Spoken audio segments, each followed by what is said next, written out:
When a 7'1" giant walked into a small breakfast cafe in Orlando, Florida, on a regular Tuesday evening in November 2023, nobody expected anything unusual to happen. He was just a man who was hungry after a long flight.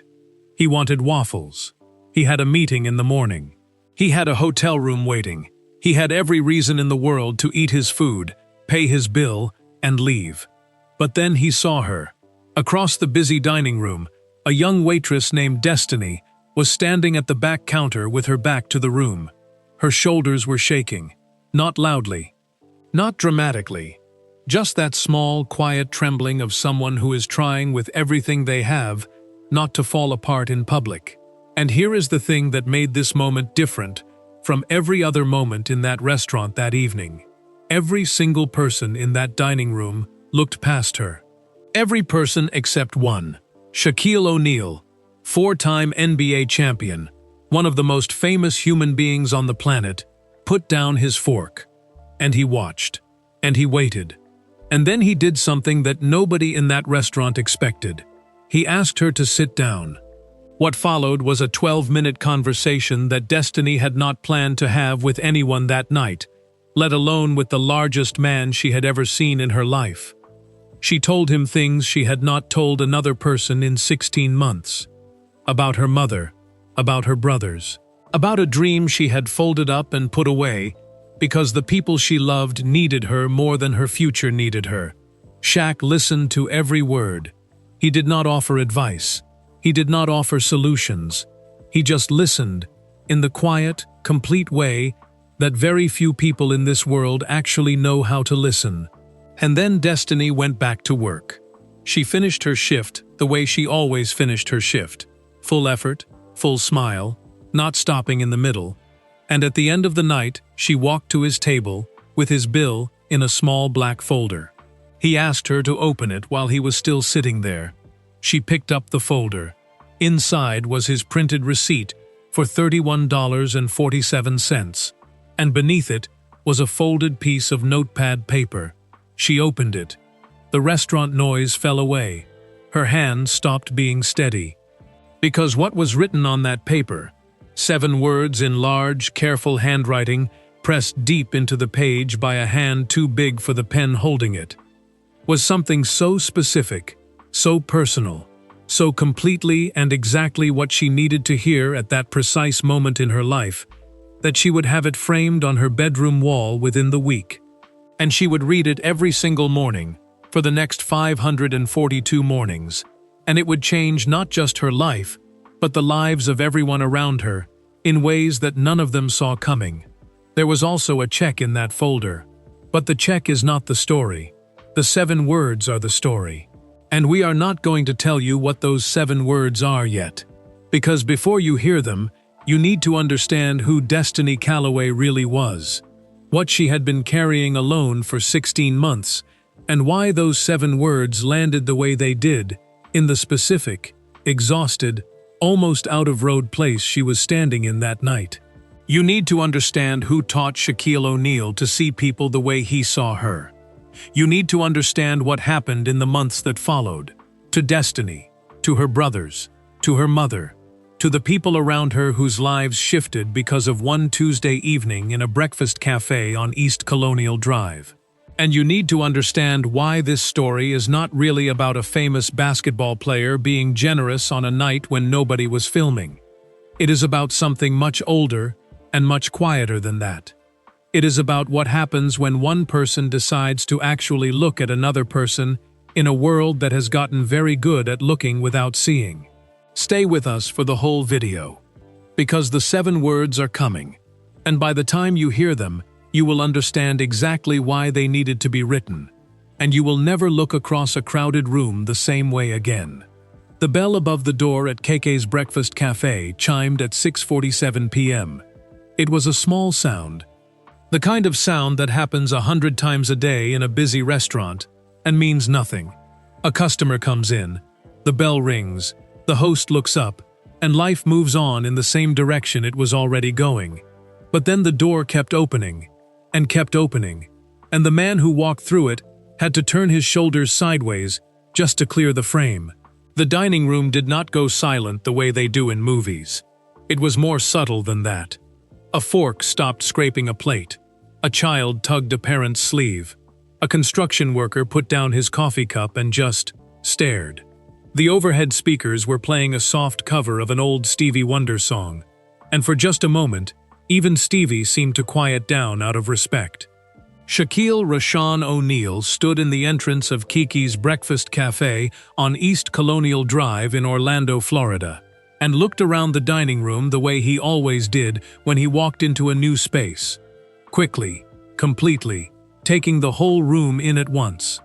It was a habit built over 30 years of being the largest person in every building he entered. You learn to read a room fast when every room is always reading you. He was wearing a black blazer, custom cut, because nothing off a rack had ever fit him in his life. Dark jeans, a simple white shirt underneath. His shoes, size 23 Nike Mags, the kind that cost more than most people's monthly rent, made a sound on the tile floor like a slow, patient drumbeat. His head nearly grazed the decorative light fixture hanging from the ceiling. He noticed it and ducked slightly without breaking stride. The automatic duck of a man who has spent decades navigating a world built 3 inches too small for him. He was 51 years old. He was enormous. And he was smiling that smile, the one that has appeared in 1,000 commercials and highlight reels and talk show clips. The wide, gap-toothed, completely genuine smile that makes people feel, for reasons they cannot fully explain, that everything is probably going to be fine.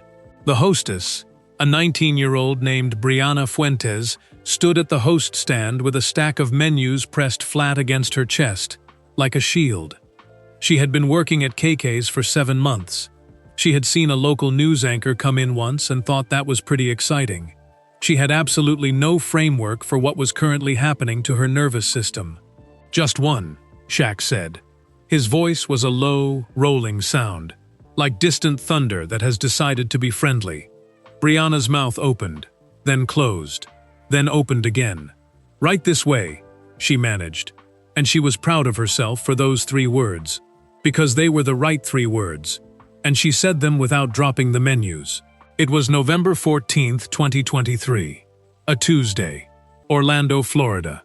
Shaq was in town for a morning meeting scheduled with executives at Authentic Brands Group, the licensing company that helps manage a personal brand Forbes had estimated was worth north of $400 million. He had flown in from Los Angeles that afternoon, landed at Orlando International just after 4 p.m., and was supposed to go directly to his hotel at the Grand Bohemian on West Livingston Street downtown. Instead, he had asked Marcus to stop. Marcus Obi was his driver for the Orlando trip, a quiet, steady man in his mid-40s who had driven for Shaq on 3 previous visits to the city and had learned that when Shaq said stop the car, you stopped the car, and you did not ask why, because the reason was usually something that would make a decent story later. The reason tonight was a moment Marcus had not seen coming. On the drive in from the airport, they had passed the old Amway Center on West Church Street. Not the original Orlando Arena where Shaq had first played, but the current building that had replaced it. And just the sight of it, the Orlando skyline at dusk, the particular angle of the Florida light going orange over the palm trees, had done something to Shaq that he did not entirely have words for. He had been 20 years old when David Stern stood at a podium in 1992 and called his name first out of every player in the country. 20 years old in this city. He had shattered his first NBA backboard in this city, October 23, 1993, against the New Jersey Nets. A dunk so catastrophically powerful that the game was halted for 37 minutes while arena workers cleaned up the damage. He had been young and loud and unstoppable in this city, before the Lakers, before the championships, before any of it. Orlando was not just a stop on a business trip. Orlando was where Shaquille O'Neal first understood what he could do in this world. So instead of the Grand Bohemian, he had told Marcus to find somewhere that served real food. Not a hotel restaurant, not a steakhouse with a dress code. Somewhere that felt like a Tuesday night was supposed to feel. Marcus pulled into Kike's. Brianna led Shaq to the corner booth, the only one in the restaurant that could actually accommodate a 7-foot, 1,325-pound human being without making the whole situation embarrassing for everyone, and handed him a menu with fingers that had developed a slight tremor she was choosing to ignore. He thanked her. He glanced at her name tag and said her name when he did it. "Thank you, Brianna." Just like that. Simple and direct, like it cost him nothing, because for him it genuinely did not. But for her, it landed like something significant that she would still be thinking about a week later. She brought him a coffee. He asked if they could put it in 2 mugs because 1 mug of coffee for him was roughly decorative. She laughed, actually laughed, and went to find a rubber band. The restaurant settled back into itself around him. The family of 4 at table 3 went back to their cheerful argument about who got the last strip of bacon. The 2 construction workers at the counter returned to their comfortable silence. The older couple near the window kept sharing a slice of coconut cream pie with the unhurried ease of 2 people who had been sharing dessert for 40 years and intended to keep doing it. Above the counter, a television screen was replaying an old segment from TNT's Inside the NBA. Charles Barkley's voice cut cleanly through the restaurant noise, loud, certain, spectacularly wrong about something involving the Phoenix Suns. And Shaq looked up at the screen and laughed to himself. A private, genuine laugh. The kind you laugh when a close friend says something ridiculous and you love them for it anyway. He picked up the menu. He ordered the Belgian waffles, scrambled eggs, a large orange juice, and the 2 mugs of coffee with the rubber band. And then he looked across the dining room. And he stopped. At the far end of the counter, near the service station where the waitstaff kept their extra napkins and condiment refills, and the small personal moments they could not afford to have anywhere else, a young woman in a green khakis apron was standing with her back to the room. Her shoulders were moving. Not dramatically, not in the way of someone who had given up on holding it together.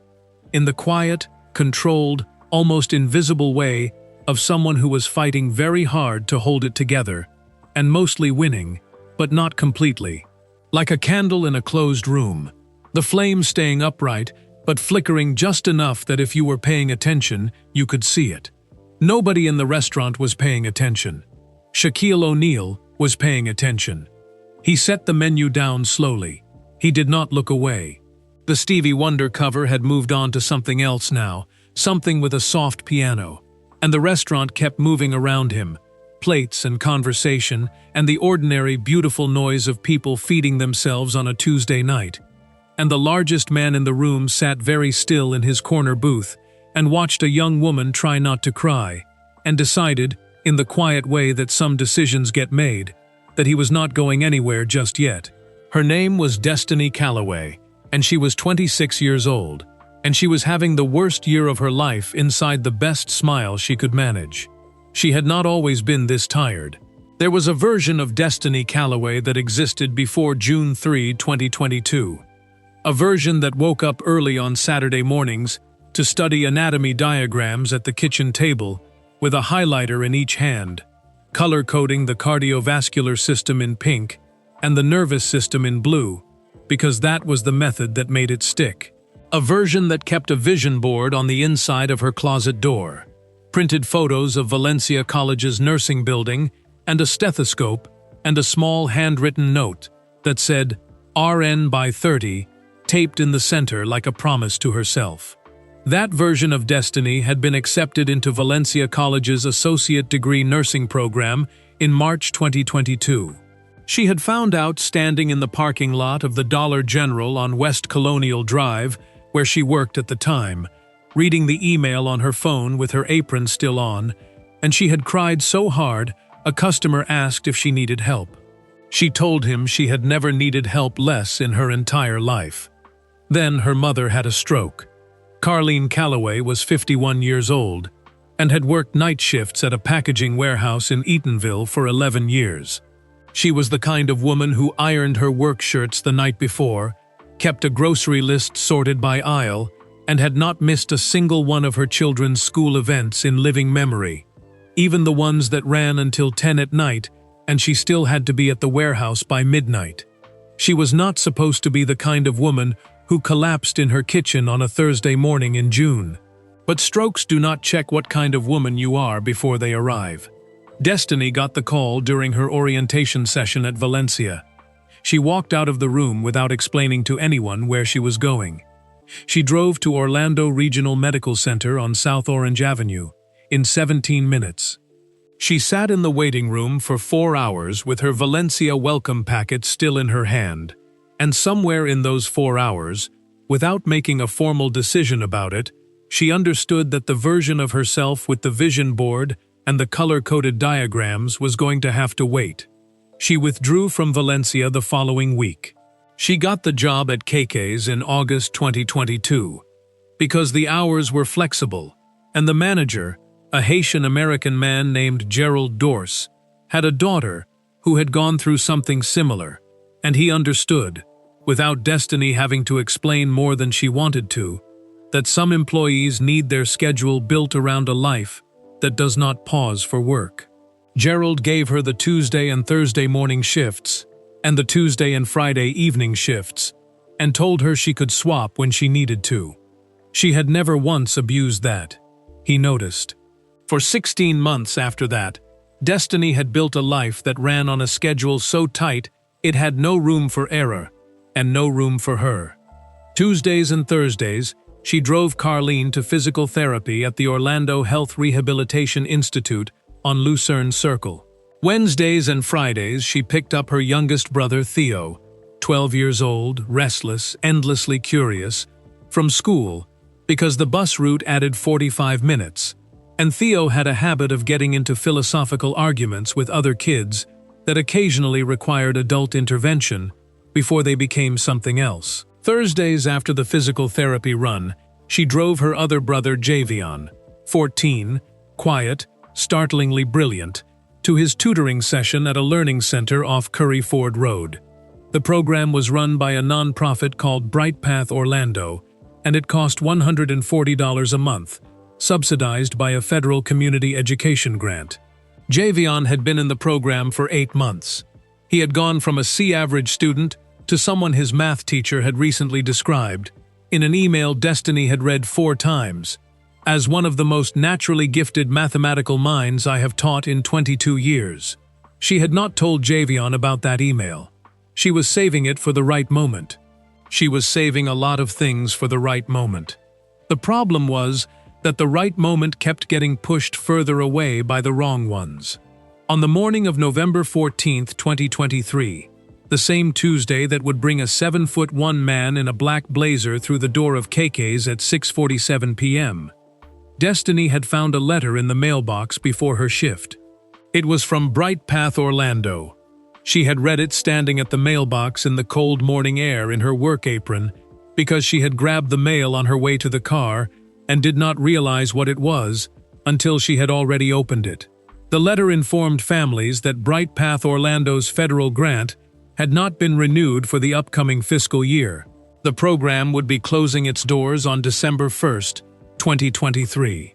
Families who wished to continue private tutoring services could do so at the new unsubsidized rate of $380 per month. $380 per month.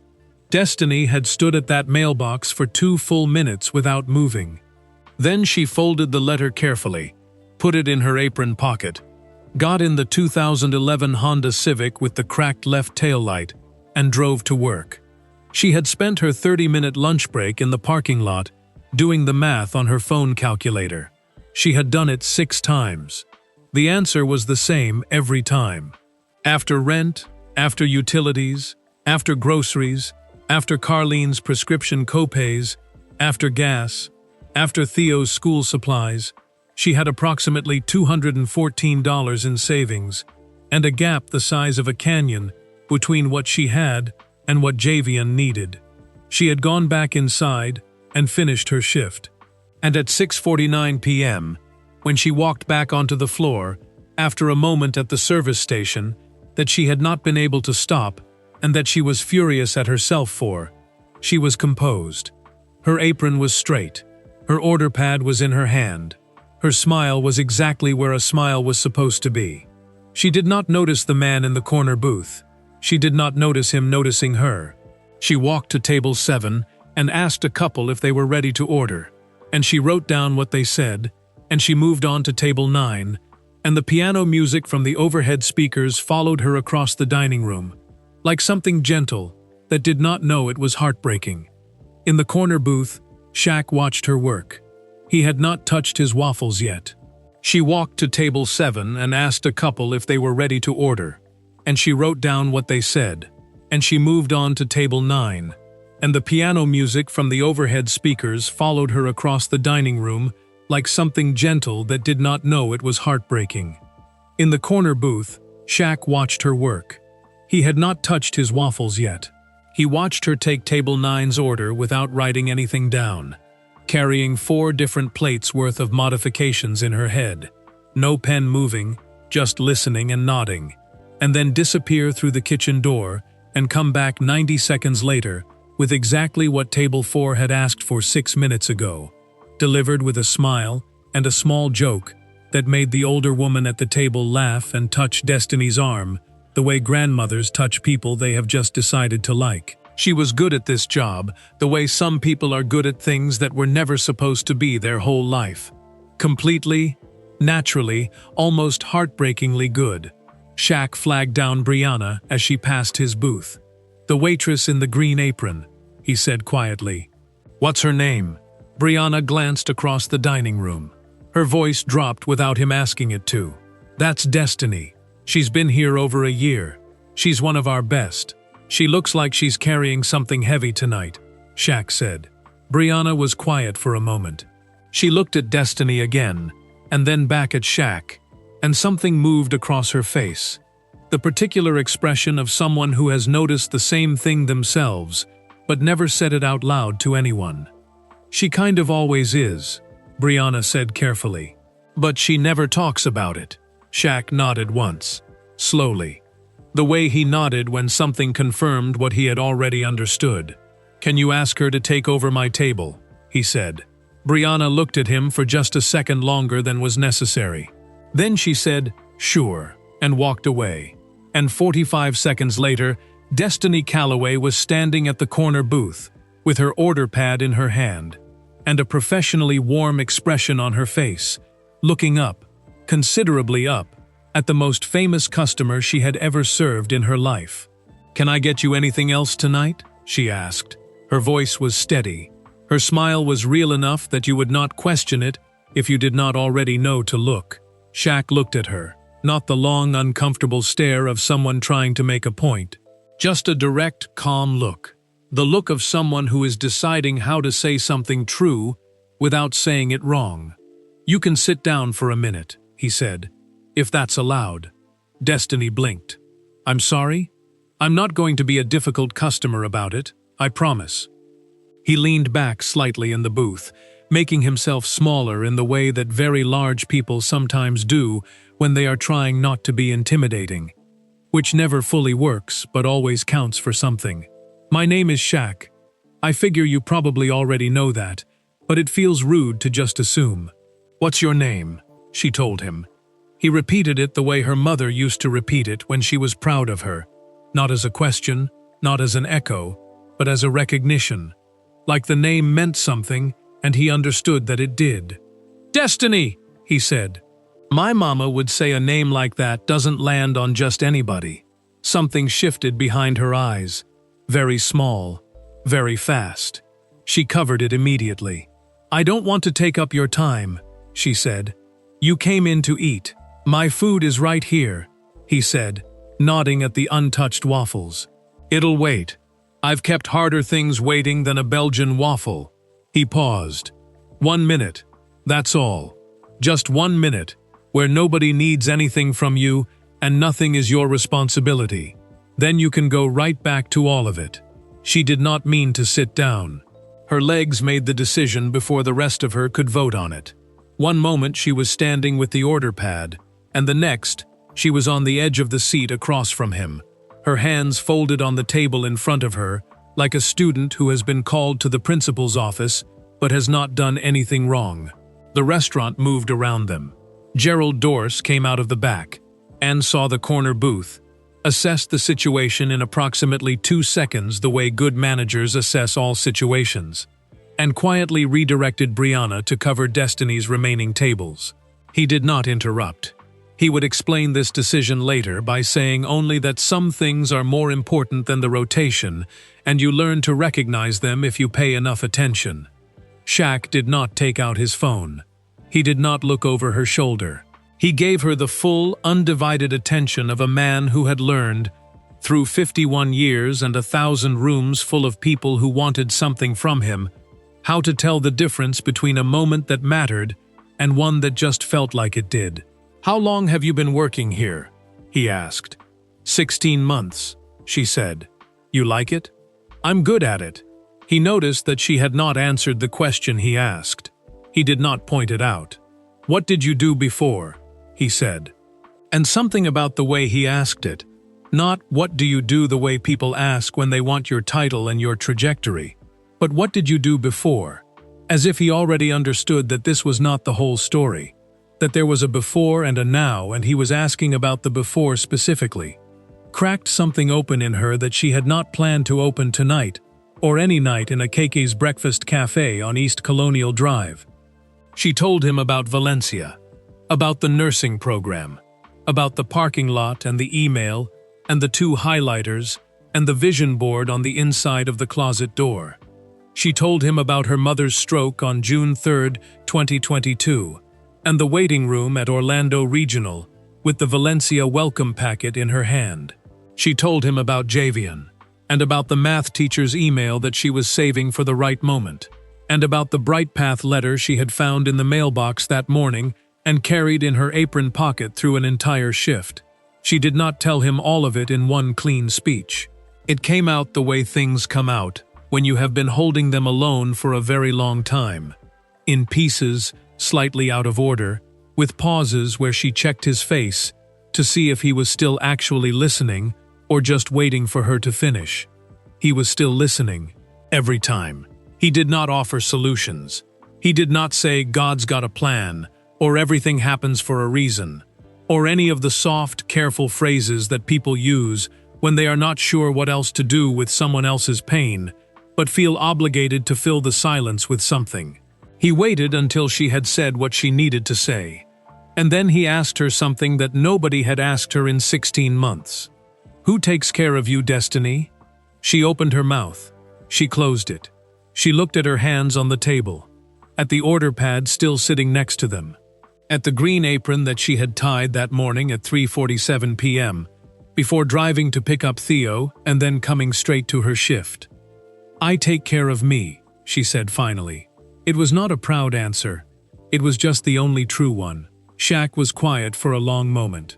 The piano music moved softly above them.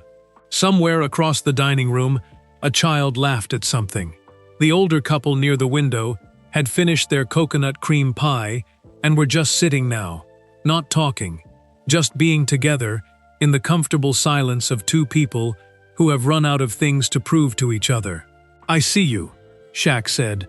2 words, quiet, level, said the way you say something when you mean it completely and need no decoration around it. Destiny looked up at him. Across the dining room, Table 6 signaled for their check. She stood.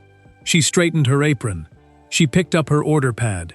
She walked back out into the dining room and she did not look back, because if she had looked back, she would not have been able to keep her face together. And there were still 40 minutes left in her shift, and she was not the kind of person who stopped in the middle. In the corner booth, Shaq watched her go. Then he reached into the inside pocket of his blazer and took out a pen. She stood. She straightened her apron. She picked up her order pad. She walked back out into the dining room, and she did not look back, because if she had looked back, she would not have been able to keep her face together, and there were still 40 minutes left in her shift, and she was not the kind of person who stopped in the middle. In the corner booth, Shaq watched her go. Then he reached into the inside pocket of his blazer and took out a pen. But he did not write anything yet. He sat with the pen in his hand, a large hand, The kind of hand that made a regular ballpoint look like something borrowed from a child's pencil case. And he looked down at the table and he thought, not the fast, surface thinking of someone deciding what to order or where to go next. The slow, going somewhere deep kind of thinking that happens when something in the present has reached back and touched something old. Because Shaquille O'Neal knew something about what Destiny Calloway was carrying. Not the same thing. Not exactly. Life does not deal identical hands. But he knew the texture of it. The specific weight of being the person in a family that everyone else leans on. The feeling of your own dreams sitting in a folder. Not gone, just postponed. Always postponed. While the immediate needs of the people you love fill every hour of every day, like water filling a room. People forget this about him because of the championships and the movies and the platinum records and the DJ sets in Ibiza, where he performs as DJ Diesel to crowds of thousands with a smile that could power a small city. They forget it because of the $400 million brand, and the endorsement deals, and the Emmy Award he won as part of the Inside the NBA team on TNT, the show he has been a part of since 2011, alongside Charles Barkley, Kenny Smith, and Ernie Johnson. A show that has become, in the opinion of most sports television critics, the gold standard of studio analysis, not because of the basketball breakdowns, but because of the genuine, complicated, lived-in friendship between four men who actually know what it costs to get somewhere. People forget that before all of that, there was a boy in Newark, New Jersey, who did not have a father in the house. His biological father, Joseph Toney, was largely absent, lost to a struggle with addiction that Shaq has spoken about publicly with neither bitterness nor sugarcoating. Just the flat, honest acknowledgement of someone who made peace with a painful thing without pretending the pain was not real. His stepfather, Philip Harrison, a United States Army sergeant, stepped into that space and filled it with structure and discipline and a genuine, demanding love. The family moved constantly, New Jersey to Germany to Georgia to San Antonio, following military postings, rebuilding their life in each new place from whatever they had brought with them, which was never very much in terms of money, and always a great deal in terms of expectation. Shaq's mother, Lucille O'Neal, was the gravitational center of all of it. She was a small woman who produced an enormous son and spent the rest of her life being both proud of and completely unbothered by that fact. She worked. She managed. She held the family's dignity together with both hands during the years when dignity was the only thing they had in reliable supply. She told her son from the time he was old enough to understand it that greatness is not rings or records or headlines. Greatness, Lucille said, is how you treat the person who can do absolutely nothing for you. Shaq had written that down when he was young. Not literally. He had just absorbed it the way children absorb the truest things their parents say, through repetition and example rather than instruction. He had carried it through Orlando and Los Angeles and Miami and Phoenix and Boston and Cleveland, through 4 championship rings and 1 MVP trophy, and more money than any reasonable person needs. He had carried it into Walmart stores, where he had quietly paid off strangers' layaway accounts without announcement, into a jewelry store in Atlanta in 2015, where he had spotted a young couple nervously calculating whether they could afford an engagement ring and had walked over and settled the question for them before they could talk themselves out of it. Into the family of a 6-year-old Georgia boy named Kyrie Jones in 2023, whose funeral costs he covered because a child should be buried with dignity, and dignity should not depend on whether a family can cover the bill.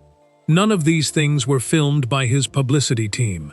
None were pre-planned to trend on social media. His manager, Perry Rogers, had said in a 2022 interview that trying to track Shaq's private acts of generosity was like trying to count raindrops. By the time you noticed one, 3 more had already landed. This is not a story about a celebrity performing goodness for an audience. This is a story about a man sitting alone in a corner booth in Orlando, Florida, holding a pen, thinking about his mother, thinking about a girl named Destiny, who had the same quiet endurance in her shoulders that Lucille O'Neill had carried for 50 years, and understanding with complete certainty that the right thing to do in this moment was not complicated. It was just going to require the right words. He looked around the table. He reached for a paper napkin first, then reconsidered. Too thin, too small. He checked his jacket pocket and found a small notepad left over from morning meeting notes. 3 pages used, 1 blank page remaining. He tore the blank page out carefully along the edge. He smoothed it flat on the table with his palm. He thought for a long moment. Outside on East Colonial Drive, cars moved through the Orlando night. The palm trees along the median barely stirred. Somewhere 2 blocks away, the lights of the old city glowed amber and familiar. The same lights that had been burning since Shaq was 20 years old, and new to this world, and absolutely certain he was going to change it. He had changed it in the ways everyone knows about. Now he pressed the pen to the paper and wrote 7 words. Outside on East Colonial Drive, cars moved through the Orlando night. The palm trees along the median barely stirred. Somewhere 2 blocks away, the lights of the old city glowed amber and familiar. The same lights that had been burning since Shaq was 20 years old, and new to this world and absolutely certain he was going to change it. He had changed it in the ways everyone knows about. Now he pressed the pen to the paper and wrote 7 words. He wrote them slowly. His handwriting was the handwriting of a man whose fingers were not built for ballpoint pens. Large, deliberate letters that pressed hard into the paper and took up more space than they needed to, the way he had always taken up more space than any room was designed to give him. He wrote the 7 words and then he stopped and read them back to himself and did not change anything because they were right, and he knew they were right. The way you know when something is finished, he folded the paper twice, neat and careful, like it was something that deserved to arrive in good condition. Then he reached into his jacket again and took out his personal checkbook. This was a thing that still surprised people. That Shaq carried a physical checkbook in the year 2023, in a world of wire transfers and digital wallets and payment apps that could move money in 3 seconds. He had been asked about it in an interview once and said, simply, that a check written by hand felt like a real thing. It felt like a commitment that a phone tap did not. When you signed a check, you were signing something.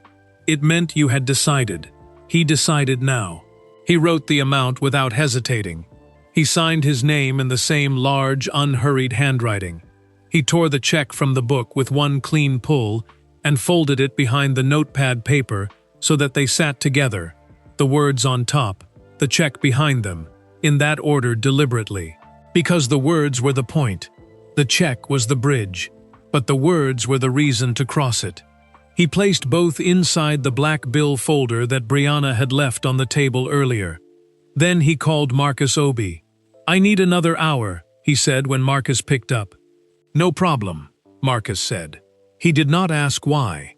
He never asked why. He simply recalculated and adjusted. The way the best people in anyone's life recalculate and adjust without making you explain yourself. Shaq made a second call. This one lasted 2 minutes and 40 seconds. The person on the other end was a man named Roland Watts, who ran a healthcare workforce development nonprofit in Orlando called Second Launch, an organization that Shaq had been a quiet financial supporter of since its founding in 2019, specifically because its entire purpose was to serve adults who had left college programs due to family emergencies and needed a structured, funded path back in. Shaq had read about Second Launch in an Orlando Sentinel article and written a personal check to their operating fund the same week. He had never publicized it. He told Roland what he needed in 2 sentences. Roland said he would make some calls in the morning. Shaq thanked him and hung up and ate half of his waffles, which were cold now but still good, because KK's Belgian waffles were the kind of thing that stayed good even when the circumstances changed around them. At 7:38 p.m., he flagged down Brianna one last time. "Can you make sure Destiny brings me my check?" he said. Brianna looked at the black bill folder sitting closed on his table. Then she looked at him. She was 19 years old, and she had worked at KK's for 7 months, and she did not fully understand what was happening. But she understood enough to nod without asking any questions, and walked directly to the service station to find Destiny. Destiny was restocking the condiment holders when Brianna reached her. "Table in the corner is ready for his bill," Brianna said. "He asked for you specifically." Destiny looked up. Across the dining room, the corner booth sat in its warm pool of light. The largest customer KK's had likely ever served, filling one side of it completely. His big hands wrapped around a coffee mug, looking out the front window at the Orlando night, with an expression that Destiny could not read from this distance, but that looked, from where she stood, something like peace. She took a breath. She smoothed her apron. She picked up the black bill folder from the counter where Gerald had set it after printing the receipt, and she walked across the dining room toward the corner booth, past the family of 4 who were packing up their children and their leftovers, past the older couple who had long since finished their pie and were now simply sitting in each other's company, the way long married people sit, not because they have nowhere to go, but because right here is still their favorite place. Past the television above the counter, where the inside the NBA replay had given way to a live West Coast game, and the crowd noise filtered through the speakers like distant weather. She reached the corner booth. She set the bill folder on the table. "Thank you, Destiny," Shaq said. "Of course." The words came out smooth and automatic, worn into a groove by 1,000 identical moments. "Take care of yourself." "You too," he said. And then, just before she turned away, just before the moment closed the way moments do when you let them. "Hold on," she stopped. "Open it," he said. "While I'm still here, I want to make sure everything looks right." He was looking at the table when he said it, not at her, giving her the privacy of his averted eyes, which was its own kind of kindness, making space for whatever was about to happen on her face, without making her feel watched while it happened. She picked up the folder. She opened it. The printed receipt was on top. $31.47. Waffles, eggs, orange juice, 2 mugs of coffee. Correct. Normal. The ordinary mathematics of a Tuesday dinner. Beneath the receipt was a piece of folded notepad paper. She looked at him. He said nothing. He nodded, once, toward the paper. So small a gesture, it was barely a gesture at all. She unfolded it. The restaurant noise dropped away the way sound drops away when your own heartbeat suddenly becomes the loudest thing in the room. The piano music from the overhead speakers, the scrape of a chair, the distant crowd from the basketball game above the counter. All of it receded like a tide going out, leaving her standing on a shore that felt, in this one still moment, like the quietest place on earth. She read what was written. She read it again. Behind the notepad paper, folded once, was the check. She saw the amount. Her hand holding the folder stopped being steady. And the 7 words that you have been waiting for since the very first paragraph of this story.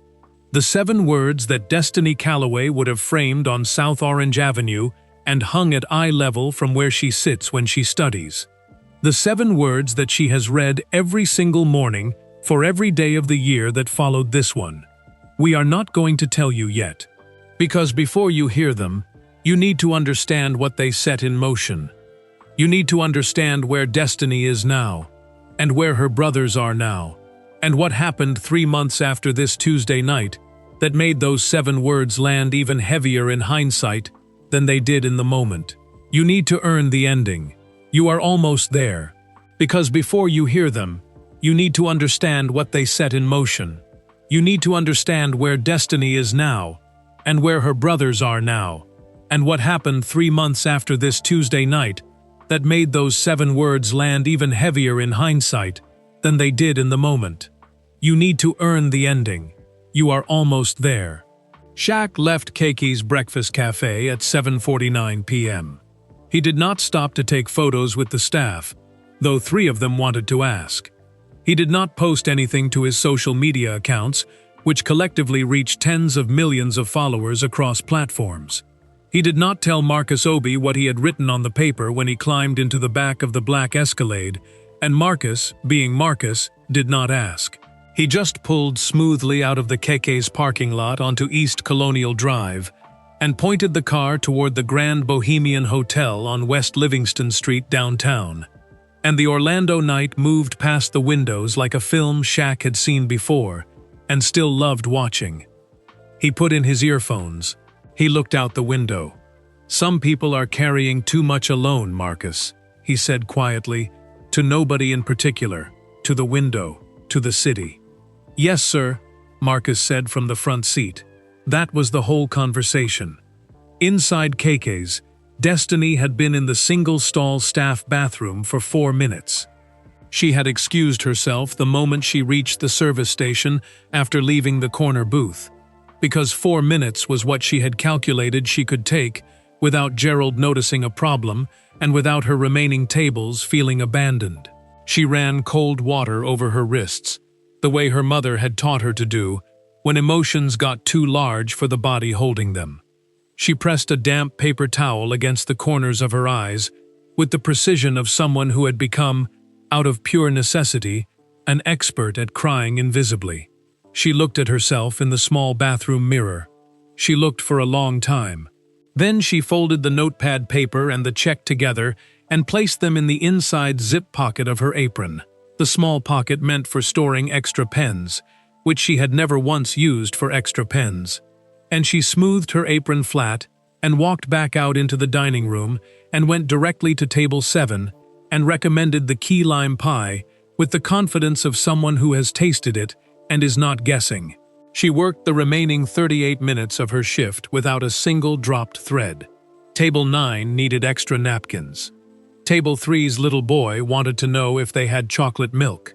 Table 6's check had a mistake that she caught before they did and fixed without making anyone feel embarrassed about it. Gerald watched her from the host stand with the quiet, careful attention of a man who knew something had happened and had decided that his job right now was simply to make sure the floor kept running smoothly around whatever it was. At 8:35 p.m., Destiny clocked out. She sat in the Keke's parking lot for 6 minutes before starting the car. She took the folded paper and the check out of her apron pocket and read both of them one more time in the yellow light of the parking lot lamp. The check first, because the check was real and concrete and had numbers on it, and her brain needed something solid to hold before it could handle the rest. The amount was $10,000. She sat with that number for a moment. She had never in her life seen her name and the number $10,000 on the same piece of paper. It did not feel real in the way that very real things sometimes do not feel real immediately, like a diagnosis or an acceptance letter or the moment a doctor says your mother has had a stroke. The truth of it was there. Her nervous system just needed a minute to catch up to it. Then she read the 7 words again. She pressed her lips together hard. She started the car. She drove to pick up Theo from his friend Darius's house 3 miles away on Gatlin Avenue. And Theo came running out in his socks because he had left his shoes inside and had to run back. And Destiny sat in the idling Civic and watched him through the windshield with an expression on her face that Theo, being 12 and perceptive in the specific way of children who have grown up watching adults manage hard things, immediately noticed. "You okay, Des?" he said when he got in, slightly breathless, one shoe still not fully on. "I'm good, baby," she said. "You look like you've been crying." "I look like I've been working a dinner shift," she said. "Finish putting your shoe on." He did. But he looked at her sideways for the first 3 minutes of the drive, the way he always did when he suspected she was managing something she was not ready to share, and then he let it go and started talking about the coding project he had been working on, an app he had designed to calculate the most efficient bus routes in Orlando using real Lynx transit data he had downloaded from the city's public database. Destiny listened. She asked the right questions. She told him it sounded like something real, like something that could actually matter, because it did, and it could. She did not tell Theo or Javion or Carlene about the check or the note that night. She needed one night to hold it by herself before it became part of the family's story. One night where it was just hers. The first thing in 16 months that had arrived for her specifically, addressed to her alone, belonging to no one else's needs or schedule or recovery. She sat in the parking lot of their apartment complex on Curry Ford Road for 27 minutes after Theo went inside. The complex was quiet. A neighbor's porch light was on. Somewhere above her, on the second floor, she could hear the low sound of her mother's television through the thin ceiling. The late news, Carlene's nightly companion since the stroke, had made sleeping difficult. Destiny took the folded paper out of her apron pocket one final time. She read the 7 words. She read them 4 times. She cried once, softly and completely, with the windows up and both hands in her lap, the way you cry when something kind happens to you after a very long time of kindness, feeling like something that happened to other people. Then she wiped her face and called the number marked M.O. Marcus Obi answered on the second ring. He had been expecting the call. He told her that Mr. O'Neill had asked him to explain everything clearly and answer any questions she had for as long as she needed.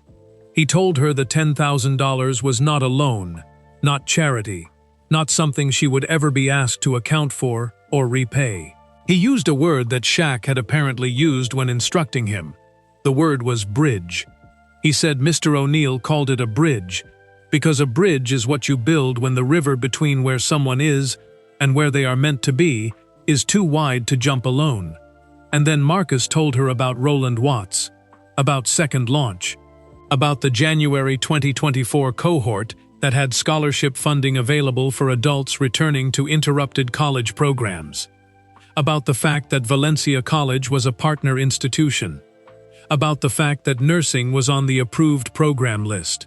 Destiny was quiet for so long after Marcus finished that he said, gently, "Miss Calloway, are you still there? How did all of this get arranged so fast?" she said.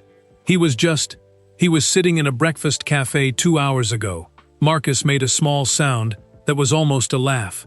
"Ma'am, I've been driving for Mr. O'Neill for a number of years.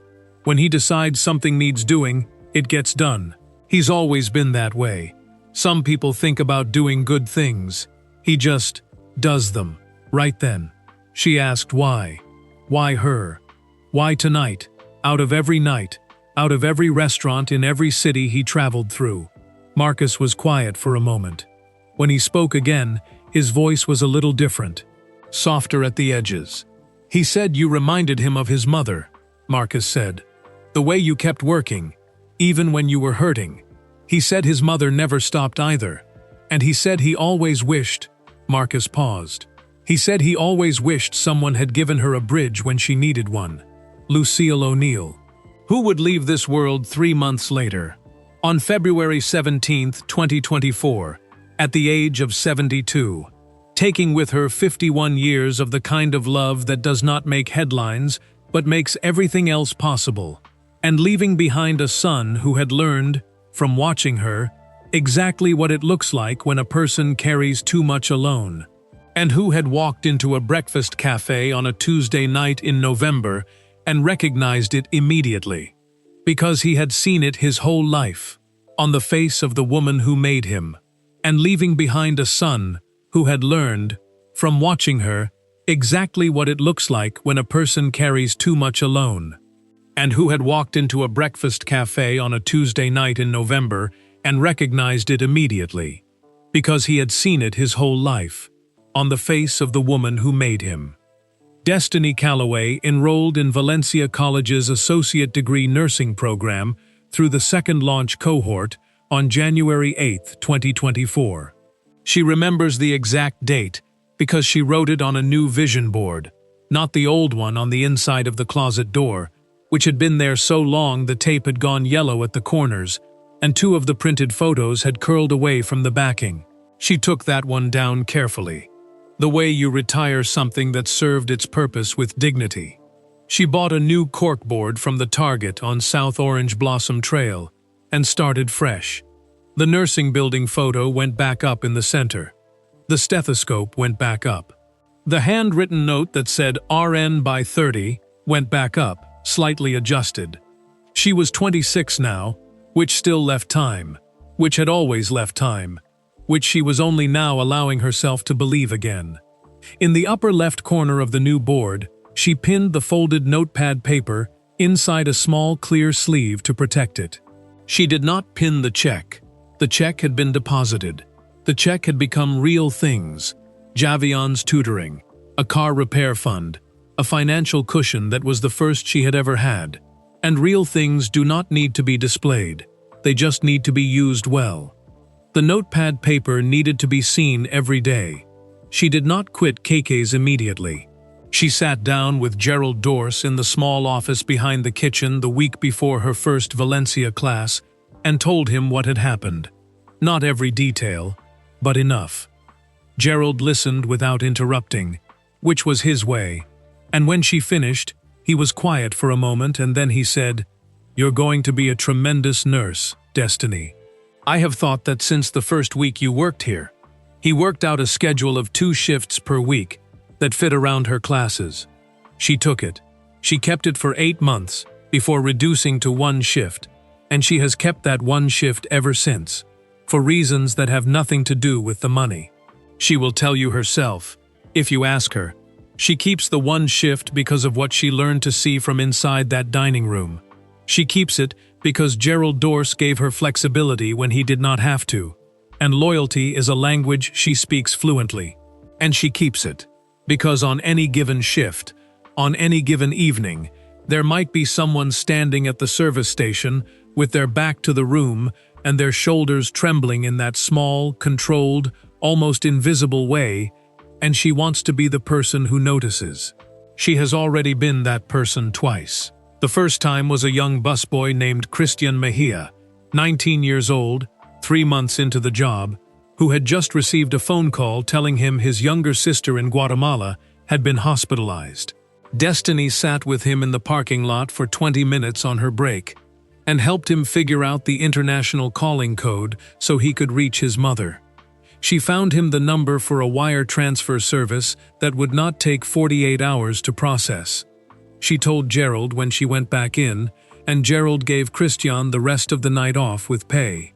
The second time was a regular customer, a woman in her mid-40s, named Paulette Okafor, who came in every Thursday morning, and always ordered the same thing, and always tipped generously, and who one Thursday was sitting at her table, with tears running silently down her face, while she stared at her coffee without drinking it. Destiny pulled up a chair. She stayed for 11 minutes. She did not try to fix anything. She just stayed. Paulette told her later, in a handwritten note she left with the hostess the following week, that those 11 minutes had kept her from making a decision she could not have taken back. Destiny keeps that note in the same clear sleeve as the notepad paper on her vision board. She has a 3.8 GPA at Valencia. She will complete her nursing degree in the spring of 2026, exactly on the timeline she had planned before her mother's stroke paused everything. She is not behind. She was never behind. She was just waiting for a bridge. Javion Calloway is 15 now. He was accepted into the STEM Academy, affiliated with the University of Central Florida, in the spring of 2025. A competitive program that accepts 40 students per year from across Orange County. His application essay was about bus routes, about the app he built using Real Links transit data, and about what it means to notice the places in a system where people are being left behind and decide to do something about it, rather than accepting the gap as permanent. His math teacher, the same one who sent the email Destiny had been saving for the right moment, attended his acceptance ceremony. Destiny showed him the email that night. He read it twice and did not say anything, but he folded it and put it in his jacket pocket, and Destiny saw him check that pocket 3 times on the drive home to make sure it was still there. Theo Calloway is 13 and on the honor roll and has decided he wants to be a civil engineer, specifically because civil engineers build bridges, and he has become, in the particular way of younger brothers who absorb the emotional language of their households, deeply interested in the metaphor of bridges. He does not know yet that it is a metaphor. He thinks he just likes bridges. He is not wrong. Carleen Calloway walks without her cane on most days now. She started a small Bible study group in the common room of the apartment complex, 6 women and 1 man, who meet on Wednesday evenings and take turns bringing food. She makes her macaroni and cheese, the recipe she learned from her own mother in a kitchen in Pine Hills 40 years ago, and people have started requesting it specifically. She does not know the full details of what happened on November 14, 2023. Destiny has told her only that someone saw her when she needed it and did something about it. Carleen said that was enough. Some things, she said, do not need a full explanation. They just need to be received with open hands and a grateful heart. She is not wrong either. The apartment on Curry Ford Road is the same apartment. The Honda Civic has been repaired and is running well, though Destiny is realistic about its long-term prospects. The closet door has a new vision board. The ceiling above the second-floor apartment still carries the faint sound of the late news most evenings, though Carleen has started sleeping better, and sometimes the television is off before midnight, which Destiny takes as the specific, quiet kind of good news that does not make anyone's highlight reel, but lands heavier than most things that do. Life is not fixed. Life is not easy. Life is not a story that wraps up without remainder. But the river is crossable now. And on the bedroom wall, hung at eye level from where Destiny sits when she studies, in a simple black frame with no mat and no decoration, is a small piece of cream-colored notepad paper with 7 words written in large, deliberate, slightly cramped handwriting by a man whose hands were not built for ballpoint pens. 7 words that she reads every morning before she opens her textbook. 7 words that you have waited 8 chapters to hear. You have earned them now. Turn the page. 7 words that she reads every morning before she opens her textbook. 7 words that you have waited 8 chapters to hear. You have earned them now. Turn the page. It is a small piece of notepad paper, cream-colored, torn carefully along one edge where it was separated from the pad. The kind of paper that costs nothing and means everything depending on what gets written on it. In the right light, the early morning light that comes through Destiny's bedroom window on Curry Ford Road just after 6 a.m., when the Florida sun is still low and golden and hasn't decided to be brutal yet, the paper is almost translucent. You can see the faint impression of the pen pressing through from the other side, the ghost of the letters before the letters. The decision before the decision was made permanent. Shaq's handwriting is exactly what you would expect from a man whose hands are the size of dinner plates, and whose entire life has been spent operating in a world built too small for him.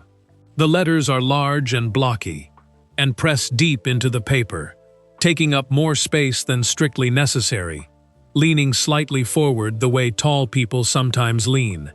Not from weakness, but from the habit of bringing yourself down to the level of the people you are talking to. The letters are careful, deliberate, each one placed like he thought about it before committing. Like he understood that these particular words, on this particular piece of paper, for this particular person, deserved to be gotten exactly right.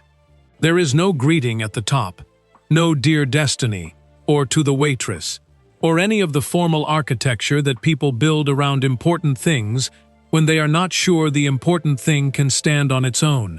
He trusted the words to stand on their own. They do. The 7 words written by Shaquille Rashawn O'Neal on a torn piece of notepad paper placed beneath a $31.47 bill at Kiki's Breakfast Cafe on East Colonial Drive in Orlando, Florida, on the evening of November 14, 2023, are these. Read them once. Now read them again, the way Destiny read them. Standing at a corner booth in a busy restaurant with a bill folder in her hand and a check she had not yet fully processed, tucked behind the paper. With 40 minutes left in her shift, and Theo waiting to be picked up, and Javion's future sitting in a letter in her apron. Pocket and her mother's late news playing on the second floor of an apartment on Curry Ford Road, and 16 months of holding everything together without a single day off pressed into the muscles of her shoulders, like something that had calcified there. Read them as that person. You are already who you're becoming. Not someday. Not if you keep going. Not once things get easier, or the money works out, or the schedule clears, or someone gives you permission. Not when you finally finish the degree, or get the license, or prove to the world that the version of yourself on the vision board was real all along. Already. Right now. The woman who raised 2 brothers through a family crisis, while managing a mother's stroke recovery, while working a dinner shift, while carrying a letter about her brilliant brother's tutoring program in her apron pocket, while still crouching down to make a 5-year-old laugh about a dropped crayon. That woman was not a draft. She was not a rehearsal. She was not a lesser version of someone who would eventually arrive. She was already the nurse. She was already the person who would sit with Christian Mejia in a parking lot and find him an international calling code. Already the person who would pull up a chair for Paulette Okafor on a Thursday morning and stay for 11 minutes without trying to fix anything.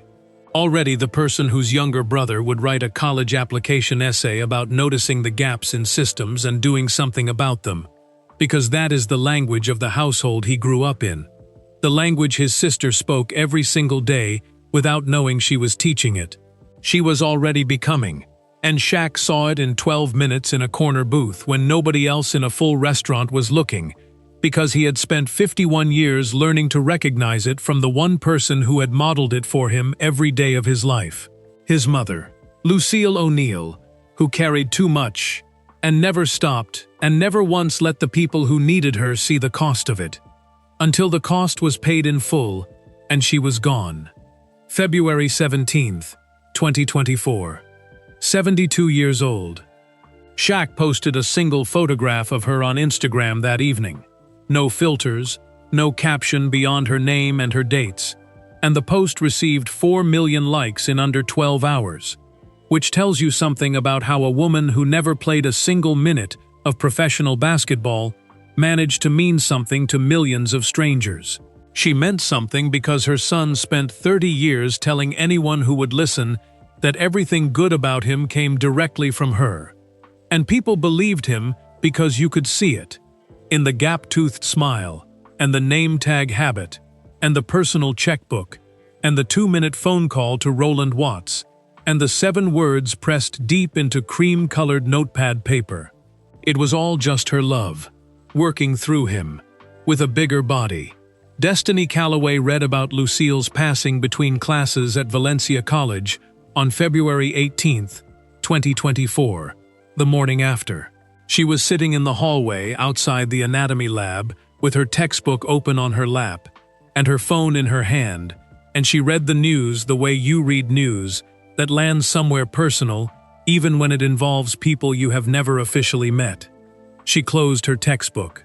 She looked down the hallway for a moment. The long, clean, fluorescent-lit hallway of a nursing school that she had first walked into 6 weeks earlier, and still sometimes could not believe was real, was hers, was happening. And she thought about a man sitting alone in a corner booth, eating cold waffles, and making 2 phone calls, and writing 7 words on a torn piece of paper. She thought about what Marcus had told her. He said he always wished someone had given her a bridge when she needed one. She understood now, in a way she had not fully understood in November, what that had meant. He had not given her the bridge only for her. He had given it for his mother too. The retroactive, impossible, loving gesture of a son who could not go back and give Lucille O'Neill the bridge she never got, and so gave it forward instead, to the next woman he found carrying the same weight in the same quiet way, in the next city, on the next Tuesday, in the next chapter of a life that his mother had spent 51 years writing for him, one selfless day at a time. Destiny sat in that hallway for 4 minutes. Then she stood up. She opened her textbook. She went to class. The frame on her bedroom wall is black, simple. No mat, no decoration. eye level from the edge of her bed where she sits every morning before her day begins. The cream-colored paper inside it is slightly creased from being folded twice and unfolded once in a restaurant and once in a parking lot and once in a bathroom and carried in an apron pocket and then read 4 more times in a car before being placed, finally, in a clear protective sleeve and pinned to a corkboard and eventually transferred to this frame on this wall where it has been ever since. Every morning, before she opens her anatomy textbook, or checks her clinical schedule, or starts the coffee, or wakes Theo for school, Destiny Calloway reads 7 words. 7 words that do not solve anything, and fix nothing, and come with no guarantees about how the story ends. 7 words that are simply, completely, irreversibly true. You are already who you're becoming. She reads them. She believes them. She gets up. That is the story. Not the $10,000. Not the second launch scholarship. Not the nursing degree or the GPA or the STEM Academy acceptance or the honor roll or the Bible study group or the repaired Honda Civic or any of the measurable concrete things that followed November 14, 2023. The story is 7 words, written by a man who learned from his mother that greatness is not how high you rise. It is how clearly you see the person standing right in front of you, and whether you are brave enough, or kind enough, or paying enough attention to tell them what you see. The story is 7 words, written by a man who learned from his mother that greatness is not how high you rise. It is how clearly you see the person standing right in front of you, and whether you are brave enough, or kind enough, or paying enough attention to tell them what you see. But here is the thing about stories that end with 7 words on a piece of paper in a black frame on a bedroom wall. They do not actually end there. They keep going, quietly, in the places you cannot see from the outside, in the decisions made by people who were changed by something they experienced and then carried that change forward into every room they entered afterward. The way you carry heat from a fire long after you have stepped away from it. Destiny Calloway carried it forward. Gerald Dorse carried it forward in his own way too. The morning after November 14, 2023, he came into Keke's early and sat in the corner booth before the restaurant opened and looked at the table where Shaq had sat and thought about the last 16 months of watching Destiny work and all the things he had noticed and never said out loud. He thought about his own daughter, Mireille, who had left a graphic design program at the University of Florida in 2019 to come home and help when Gerald's wife was diagnosed with breast cancer. Mireille had never gone back. She was working at a print shop on Orange Avenue and telling everyone she was fine, and Gerald had been accepting that answer for 4 years because it was easier than pushing on something that might crack open. He called Mireille that morning from the corner booth. He told her he had been watching someone carry too much alone, and it had made him think of her. He told her that what she had done for their family was the most generous thing he had ever witnessed, and that he had never said that clearly enough. He told her the print shop was not the end of her story, unless she decided it was. Mireille was quiet for a long time on the phone. Then she said, "Papa, are you okay?" He laughed. "I'm fine. I just needed to see you clearly for a minute. I don't think I had been." 6 months later, in the spring of 2024, Mireille Dorse enrolled in an online graphic design certification program through the Savannah College of Art and Design. She completed it in 11 months. She now runs a small freelance design business out of the apartment above her parents' house in Pine Hills, the same neighborhood where Destiny Calloway grew up, 12 streets away. And her client list has grown to 14 small businesses in the Orlando area, most of them owned by women, most of them started on not enough money and too much hope, and the specific kind of courage that nobody gives you a medal for. She has never met Destiny Calloway, but they are connected by a Tuesday night in November and a man who paid attention and the invisible thread that runs through every act of genuine kindness. The thread that does not stop at the person it was aimed at, but keeps traveling, outward and outward, through every person that person touches, in ways that cannot be tracked or measured or fully understood. Roland Watts at Second Launch felt it too. After the phone call from Shaq on the night of November 14th, Roland had gone back to his desk and pulled up the Second Launch intake files. He had been meaning for months to expand the program's outreach into Pine Hills and the surrounding East Orlando neighborhoods, areas with high concentrations of adults who had interrupted college programs for exactly the kinds of family reasons that Second Launch existed to address. The funding had always been the obstacle. The infrastructure had always been the obstacle. He wrote a grant proposal that night, not because Shaq had asked him to, because the phone call had reminded him of something he already knew but had let slide under the weight of administrative routine. That urgency is not something you manufacture, it arrives. And when it arrives, you either move with it or you watch it pass. The grant proposal was submitted to the Orange County Community Foundation in December 2023. It was approved in March 2024. Second Launch expanded its Pine Hills outreach program in the fall of 2024, adding 16 new scholarship slots for returning adult students. 12 of those slots were filled within the first 3 weeks of the application opening. 12 people who did not know that a bell above a restaurant door had chimed at 6:47 p.m. on a Tuesday and set something in motion that would eventually reach them. 12 people who did not know a woman named Destiny had sat across from a giant in a corner booth and told the truth about her life. 12 people building bridges they did not know had been built partly for them. This is how kindness actually works. Not in the clean, direct line of one person helping one person and the story ending there.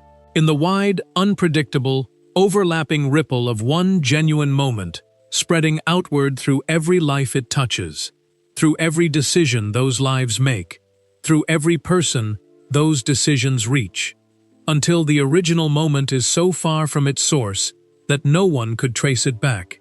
And it does not matter, because the tracing back was never the point. The point was always the ripple. The point was always the next person standing at a service station with their back to the room. The point was always the seeing. On East Colonial Drive in Orlando, Keki's Breakfast Cafe is still open. The bell above the door still chimes. The corner booth is still there, slightly larger than the others, slightly set apart, in its warm pool of light. The Belgian waffles are still good even when they go cold. Gerald Dorse still manages the floor with the quiet, steady attention of a man who has learned that some of the most important things that happen in a restaurant have nothing to do with food. Brianna Fuentes finished her associate degree in hospitality management at Valencia College in May 2025. She works in hotel events management now at the Grand Bohemian on West Livingston Street, the same hotel where Shaq stayed on the night of November 14, 2023. She does not know that. She would find it funny if she did. She still thinks about the man who thanked her by name. She still makes a point of reading every name tag she sees. It costs nothing. It lands like something significant. Every time. She still thinks about the man who thanked her by name. She still makes a point of reading every name tag she sees. It costs nothing. It lands like something significant. Every time. Here is something that Shaquille O'Neal has never once said in a press conference, a television interview, a podcast appearance, or a social media post. He has never said, "I am trying to teach people how to be kind." He has never positioned himself as a model of generosity, or a spokesperson for human decency, or an example that others should follow. He does not talk about the layaway payments, or the engagement ring, or the funeral, or the corner booth in the language of lessons. He does not frame his private acts of kindness as a curriculum. He does not stand at a podium and explain what he did and why, and what it means, and what you should take from it. He just does the thing, and then he gets back in the car. And somehow, precisely because he does not perform it, precisely because there is no camera crew, and no announcement, and no carefully worded caption written by a social media manager, precisely because of all the things that are absent from these moments. The lesson lands harder than any lesson he could have intentionally taught. Because what people learn from watching Shaquille O'Neal be quietly, specifically, personally generous, in a world that would forgive him completely for never being any of those things. What they actually absorb, down below the level of conscious thought, is not a rule or a principle or a framework for living. What they absorb is a question. The question is, if he can see people that clearly, why can't I? It is a question that Brianna Fuentes asked herself on the drive home from KK's on November 14, 2023. When she thought about how many name tags she had read that week, and how many times she had used the name, and how the answer to the second part was 0 until today. It is a question that Gerald Dorse asked himself, sitting alone in the corner booth the next morning, thinking about 4 years of accepting Murray's fine without pushing on it. It is a question that Marcus Obi has asked himself, quietly, on drives home from airports and hotels and restaurants and arenas. Across many years of watching a famous man treat invisible people like they were the most visible people in the room. It is a question that does not have a complicated answer. The answer is, you can. You do not need a personal checkbook with $10,000 available on a Tuesday night. You do not need a phone full of nonprofit contacts or a 51-year accumulation of platform and resources and the specific gravitational pull of being one of the most recognizable humans on the planet. You need to look up. That is the whole instruction. That is the complete and entire curriculum of everything this story is trying to say. Look up from your own plate, your own phone, your own internal weather system of worries and plans and scrolling and appointments, and see who is standing at the service station with their back to the room. See them the way Shaq saw destiny, not as a problem to solve or a charity case to process or a story to tell later, but as a full human being in the middle of a full human life that has gotten temporarily, crushingly, specifically hard, in a way that one moment of being truly seen might loosen just enough to make the next step possible. You will not always know a Roland Watts, but you will almost always have what Shaq used first, before the checkbook and the phone calls. You will have 12 minutes. You will have the willingness to say, sit down, I'm not going anywhere. 1 minute where nothing is your responsibility. You will have the ability to listen without offering solutions. You will have the 4 words he said before the 7, I see you, Destiny, which cost him nothing and landed like something that changed the specific gravity of her evening and made everything that followed possible. Because a person who has been truly seen is a person who has been reminded that they are real, that their weight in the world is not imaginary, that the exhaustion is valid and the dream is still there and the river is crossable even if the bridge has not appeared yet. Sometimes the seeing is the bridge. Sometimes that is the whole thing. Javion Calloway is in his first year at the UCF STEM Academy as of the fall of 2025. He is studying computational mathematics. He has started mentoring 2 younger students in the program, both from East Orlando, both from Pine Hills, both from households where brilliance is present in quantities that the zip code should not be allowed to determine the fate of, but too often does. He does not know the full story of November 14, 2023. He knows a version of it, the version Destiny told him on a Saturday morning in January 2024, sitting at the kitchen table with 2 mugs of coffee. The same kitchen table where she used to do her anatomy diagrams with 2 highlighters, pink and blue. She told him that someone had seen her when she needed it, and had built her a bridge, and that she needed him to understand that this is what people can do for each other when they choose to pay attention. Javion listened to the whole thing without interrupting, which was unusual for him. Then he said, "Who was it?" Destiny smiled. "Someone who learned it from his mother." Javion nodded slowly, the way he nodded when he was filing something away, in the part of his mind where the important things go.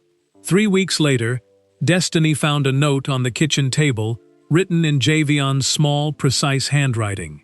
It was addressed to Theo. It said, "I see you, little bro. You're already who you're becoming. Don't forget." Destiny stood at that kitchen table for a long time with the note in her hand. She thought about cream-colored paper and large, deliberate letters, and a man pressing a pen deep into a page, because some words deserve to be gotten exactly right. She thought about ripples.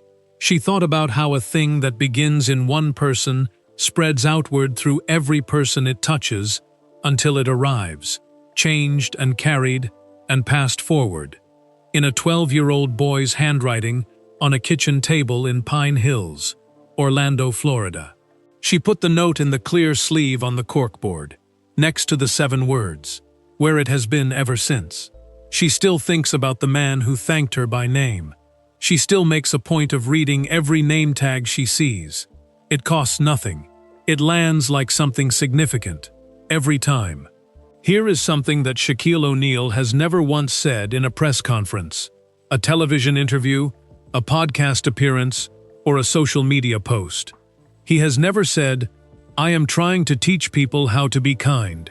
He has never positioned himself as a model of generosity or a spokesperson for human decency or an example that others should follow. He does not talk about the layaway payments or the engagement ring or the funeral or the corner booth in the language of lessons. He does not frame his private acts of kindness as a curriculum. He does not stand at a podium and explain what he did and why, and what it means and what you should take from it. He just does the thing, and then he gets back in the car. And somehow, precisely because he does not perform it, precisely because there is no camera crew, and no announcement, and no carefully worded caption written by a social media manager, precisely because of all the things that are absent from these moments, the lesson lands harder than any lesson he could have intentionally taught. Because what people learn from watching Shaquille O'Neal be quietly, specifically, personally generous in a world that would forgive him completely for never being any of those things. What they actually absorb, down below the level of conscious thought, is not a rule or a principle or a framework for living. What they absorb is a question. The question is, if he can see people that clearly, why can't I? It is a question that Brianna Fuentes asked herself on the drive home from KK's on November 14, 2023, when she thought about how many name tags she had read that week and how many times she had used the name and how the answer to the second part was 0 until today. It is a question that Gerald Dorse asked himself sitting alone in the corner booth the next morning, thinking about 4 years of accepting Mireille's fine without pushing on it. It is a question that Marcus Obi has asked himself, quietly, on drives home from airports and hotels and restaurants and arenas, across many years of watching a famous man treat invisible people like they were the most visible people in the room. It is a question that does not have a complicated answer. The answer is, you can. You do not need a personal checkbook with $10,000 available on a Tuesday night. You do not need a phone full of nonprofit contacts or a 51-year accumulation of platform and resources and the specific gravitational pull of being one of the most recognizable humans on the planet. You need to look up. That is the whole instruction. That is the complete and entire curriculum of everything this story is trying to say. Look up from your own plate, your own phone, your own internal weather system of worries and plans and scrolling and appointments, and see who is standing at the service station with their back to the room. See them the way Shaq saw destiny, not as a problem to solve or a charity case to process or a story to tell later, but as a full human being, in the middle of a full human life that has gotten temporarily, crushingly, specifically hard, in a way that one moment of being truly seen might loosen just enough to make the next step possible. You will not always have $10,000. You will not always know a Roland Watts, but you will almost always have what Shaq used first, before the checkbook and the phone calls. You will have 12 minutes. You will have the willingness to say, "Sit down. I'm not going anywhere." 1 minute where nothing is your responsibility. You will have the ability to listen without offering solutions. You will have the 4 words he said before the 7. I see you, Destiny, which cost him nothing and landed like something that changed the specific gravity of her evening and made everything that followed possible. Because a person who has been truly seen is a person who has been reminded that they are real, that their weight in the world is not imaginary, that the exhaustion is valid and the dream is still there and the river is crossable even if the bridge has not appeared yet. Sometimes the seeing is the bridge. Sometimes that is the whole thing. Javion Calloway is in his first year at the UCF STEM Academy, as of the fall of 2025. He is studying computational mathematics. He has started mentoring 2 younger students in the program, both from East Orlando, both from Pine Hills, both from households where brilliance is present in quantities that the zip code should not be allowed to determine the fate of, but too often does. He does not know the full story of November 14, 2023. He knows a version of it, the version Destiny told him on a Saturday morning in January 2024, sitting at the kitchen table with 2 mugs of coffee, the same kitchen table where she used to do her anatomy diagrams with 2 highlighters, pink and blue. She told him that someone had seen her when she needed it and had built her a bridge, and that she needed him to understand that this is what people can do for each other when they choose to pay attention. Javion listened to the whole thing without interrupting, which was unusual for him. Then he said, "Who was it?" Destiny smiled. "Someone who learned it from his mother." Javion nodded slowly, the way he nodded when he was filing something away in the part of his mind where the important things go. 3 weeks later, Destiny found a note on the kitchen table written in Javion's small, precise handwriting. It was addressed to Theo. It said, "I see you, little bro. You're already who you're becoming. Don't forget." Destiny stood at that kitchen table for a long time with the note in her hand. She thought about cream-colored paper and large, deliberate letters, and a man pressing a pen deep into a page, because some words deserve to be gotten exactly right. She thought about ripples. She thought about how a thing that begins in one person spreads outward through every person it touches until it arrives, changed and carried and passed forward, in a 12-year-old boy's handwriting on a kitchen table in Pine Hills, Orlando, Florida. She put the note in the clear sleeve on the corkboard, next to the 7 words, "Where it has been ever since." She put the note in the clear sleeve on the corkboard, next to the 7 words, "Where it has been ever since." Here is something that almost happened instead. On the afternoon of November 14, 2023, at approximately 4:23 p.m., Shaquille O'Neal's flight from Los Angeles touched down at Orlando International Airport, Gate 93, Terminal C. He was traveling light, a carry-on bag, a laptop case, his personal checkbook in the inside pocket of the black blazer he had worn on the plane, because custom blazers do not travel well in luggage, and he had learned this the hard way in 1997 at a team dinner in Phoenix, where he showed up looking like he had slept inside his own jacket, which he essentially had. Marcus Obi was waiting at the arrivals curb in the black Escalade, with the engine running and a large coffee in the cup holder. Black, no sugar, the way Shaq had taken it every morning since his playing days, when the team nutritionist had removed sugar from his coffee as part of a conditioning program, and he had been annoyed about it for approximately 1 week before forgetting he had ever taken it any other way. The original plan for the evening was direct and uncomplicated.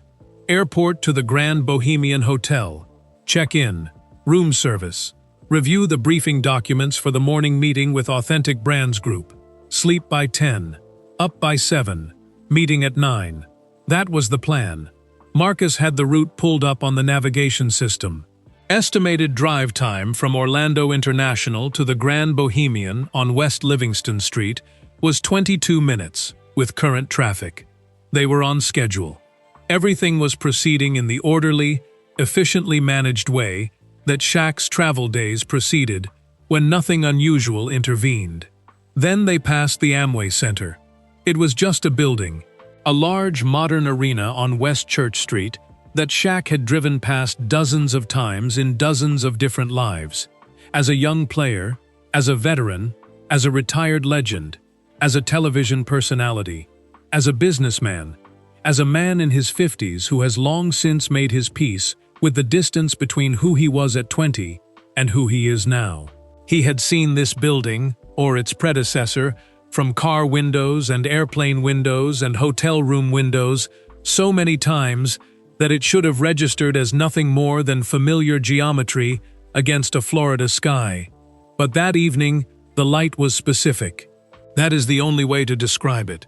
The light was specific in the way that light sometimes is in Florida at dusk in November, when the sun is going down at an angle that turns everything it touches briefly, impossibly gold, and the palm trees along the median catch it and hold it for just a second before it goes, and the whole city looks, for that 1 second, like a memory of itself rather than the thing itself.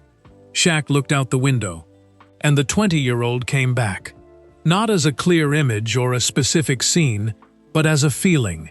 The feeling of being young and new and enormous in a city that was willing to let him become whatever he was going to become. The feeling of not yet knowing how any of it would turn out. The feeling of pure, unresolved potential that you can only fully appreciate in retrospect, because when you are living inside it, you are too busy becoming to notice what becoming feels like. He was quiet for almost a full minute. Marcus, who had been driving in comfortable silence, noticed the quiet change quality. There is regular quiet, and there is the quiet of someone who has gone somewhere inside themselves. And Marcus Obi could distinguish between the two by the particular way Shaq's shoulders sat in the back seat. "You all right back there?" Marcus said. "Pull over somewhere," Shaq said. "Somewhere real, not the hotel." Marcus looked at the navigation system. He looked at the street. He made a decision the way good drivers make decisions. Quickly, without drama, trusting the instinct that has been refined by years of reading the room from the front seat. He saw the Keke's sign on East Colonial Drive. He pulled in. And here is the thing that matters about almost not stopping. It was the easiest thing in the world for the evening to have gone the other way. For Shaq to have looked at the Amway Center and felt the feeling and let it pass the way feelings pass when you are tired from a flight and have a meeting in the morning and room service is waiting and the plan is already made and working fine, it would have cost him nothing to keep going. Nobody would have known. Destiny Calloway would have worked her shift and clocked out at 8:35 and picked up Theo and sat in the parking lot with the Bright Path letter in her apron pocket and done the math on her phone calculator for the 7th time and gotten the same answer and gone to bed and gotten up the next morning and done it all again, because that is what she did and what she would have kept doing, because she was not the kind of person who stopped in the middle. The tutoring program would have closed on December 1.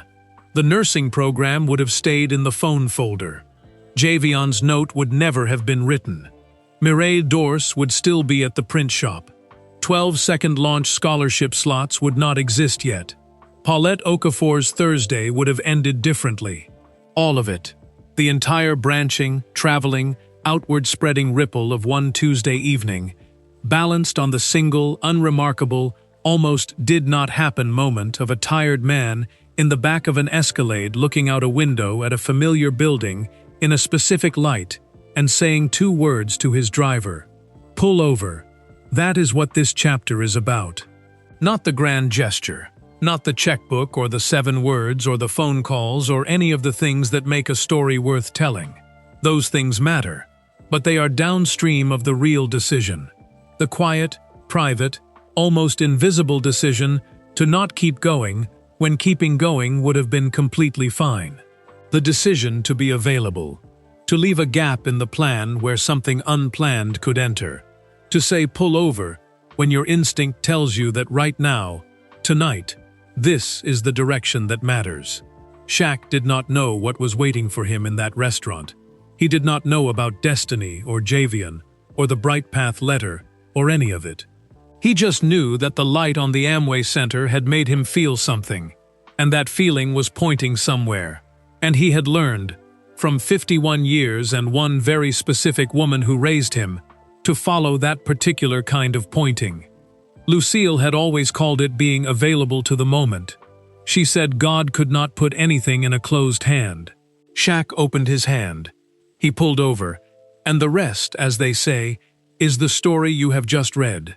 Lucille had always called it being available to the moment. She said God could not put anything in a closed hand. Shaq opened his hand. He pulled over, and the rest, as they say, is the story you have just read. But there is one more thing that has not been said yet, that sits underneath everything else in this story, the way a foundation sits underneath a house. Invisible from the street, never photographed, never pointed at by anyone giving a tour, but responsible for the fact that everything above it is still standing. That thing is Lucille O'Neill. She was born Lucille O'Neill on October 5, 1951, in Newark, New Jersey, in a time and a place that did not offer her much in the way of cushion or comfort, or the particular luxury of assuming that things would work out. She grew up with the understanding, absorbed early and never quite shaken, that the world was not designed with her ease in mind, and that this was not a reason to stop or slow down, but simply a condition to be navigated with whatever tools she had available, which were considerable even when the material resources were not. She was funny. People who knew her personally, not the famous son's mother version of her, but Lucille herself, the woman before the biography, describe her sense of humor first, quick and dry and completely unbothered by pretension. She could find the absurdity in a hard situation with the speed of someone who had decided, at some early point, that laughing at the difficulty was more useful than being flattened by it. She was also fierce in the specific way of women who have had to be, which is different from the fierceness of people who choose it. Chosen fierceness is a style. Required fierceness is a bone structure. It goes all the way down. You can see it in how a person stands, how they listen, how they absorb bad news without crumpling. Not because they feel it less, but because they learned long ago that crumpling is a luxury the people depending on them cannot afford. Destiny Calloway had that bone structure. Shaq recognized it in 11 seconds from across a dining room because he had been looking at it his entire life. Lucille raised her son in the church of small dignities. Not the grand gestures, those came later, with the money and the platform and the size of the life he built. The small dignities. You say thank you and you mean it. You learn the name. You look at the person when they are talking, not past them at whatever is coming next. You do not make people feel small, because making people feel small is a waste of a life, and Lucille O'Neill did not raise anyone to waste a life. She told Shaq when he was drafted first overall by the Orlando Magic in 1992, and flew to New York for the ceremony, and wore a suit that had to be made specifically for him because nothing in any store on earth fit his body, that the #1 pick did not mean he was better than anyone. It meant he had been given more to work with. And the only question that mattered, the only one she intended to hold him accountable to for the rest of his life, was what he did with the more. He has been answering that question ever since. With the championships and the business empire and the television career, yes. But also with the layaway payments at Walmart stores in cities he was passing through and would never return to. With the engagement ring in the Atlanta jewelry store. With the funeral for a 6-year-old boy named Kyrie, whose family had never met him and would never forget him. With the 2 phone calls made from a corner booth in Orlando while his waffles went cold. With a pen pressed carefully into cream-colored paper. With 7 words written for a young woman he had known for 12 minutes and would probably never see again. Because the point was never the relationship. The point was the moment. The point was the seeing. Lucille knew this. She taught it the way she taught everything. Not through formal instruction, but through daily demonstration. Through the way she treated the cashier at the grocery store, and the neighbor whose lawn she helped with, and the woman at her church whose husband had left, and who needed someone to sit next to her in the pew on Sunday mornings without making a production of it. She just sat next to her. Every Sunday. For 2 years. until the woman could sit alone again. That was Lucille. That was the curriculum. Shaq absorbed it the way children absorb the truest things. Completely, permanently, below the level of thought, in the body rather than the mind.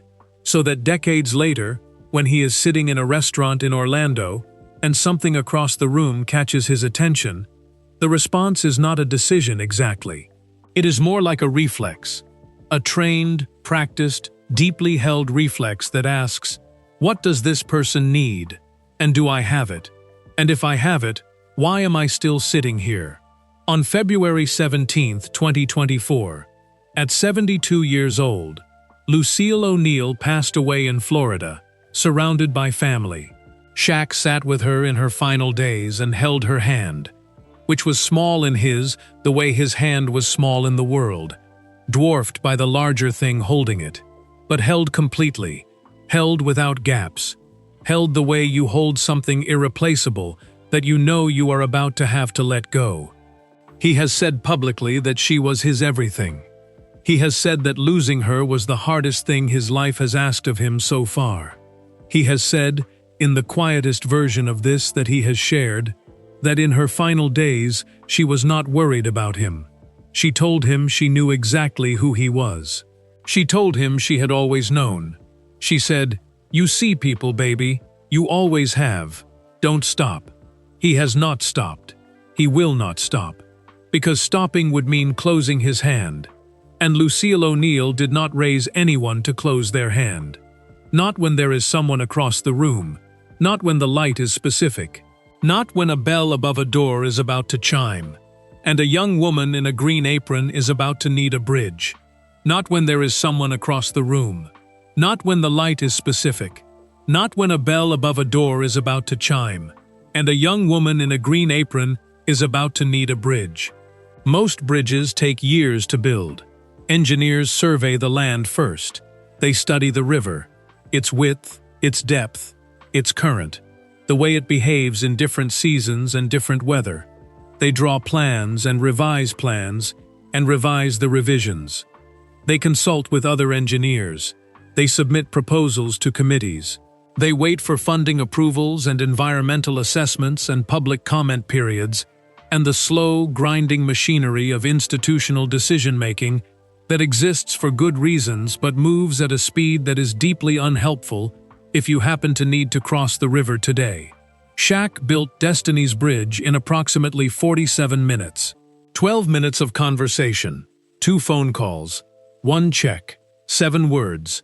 47 minutes from the moment he first noticed her shoulders trembling at the service station to the moment Marcus pulled the Escalade out of the Kike's parking lot onto East Colonial Drive.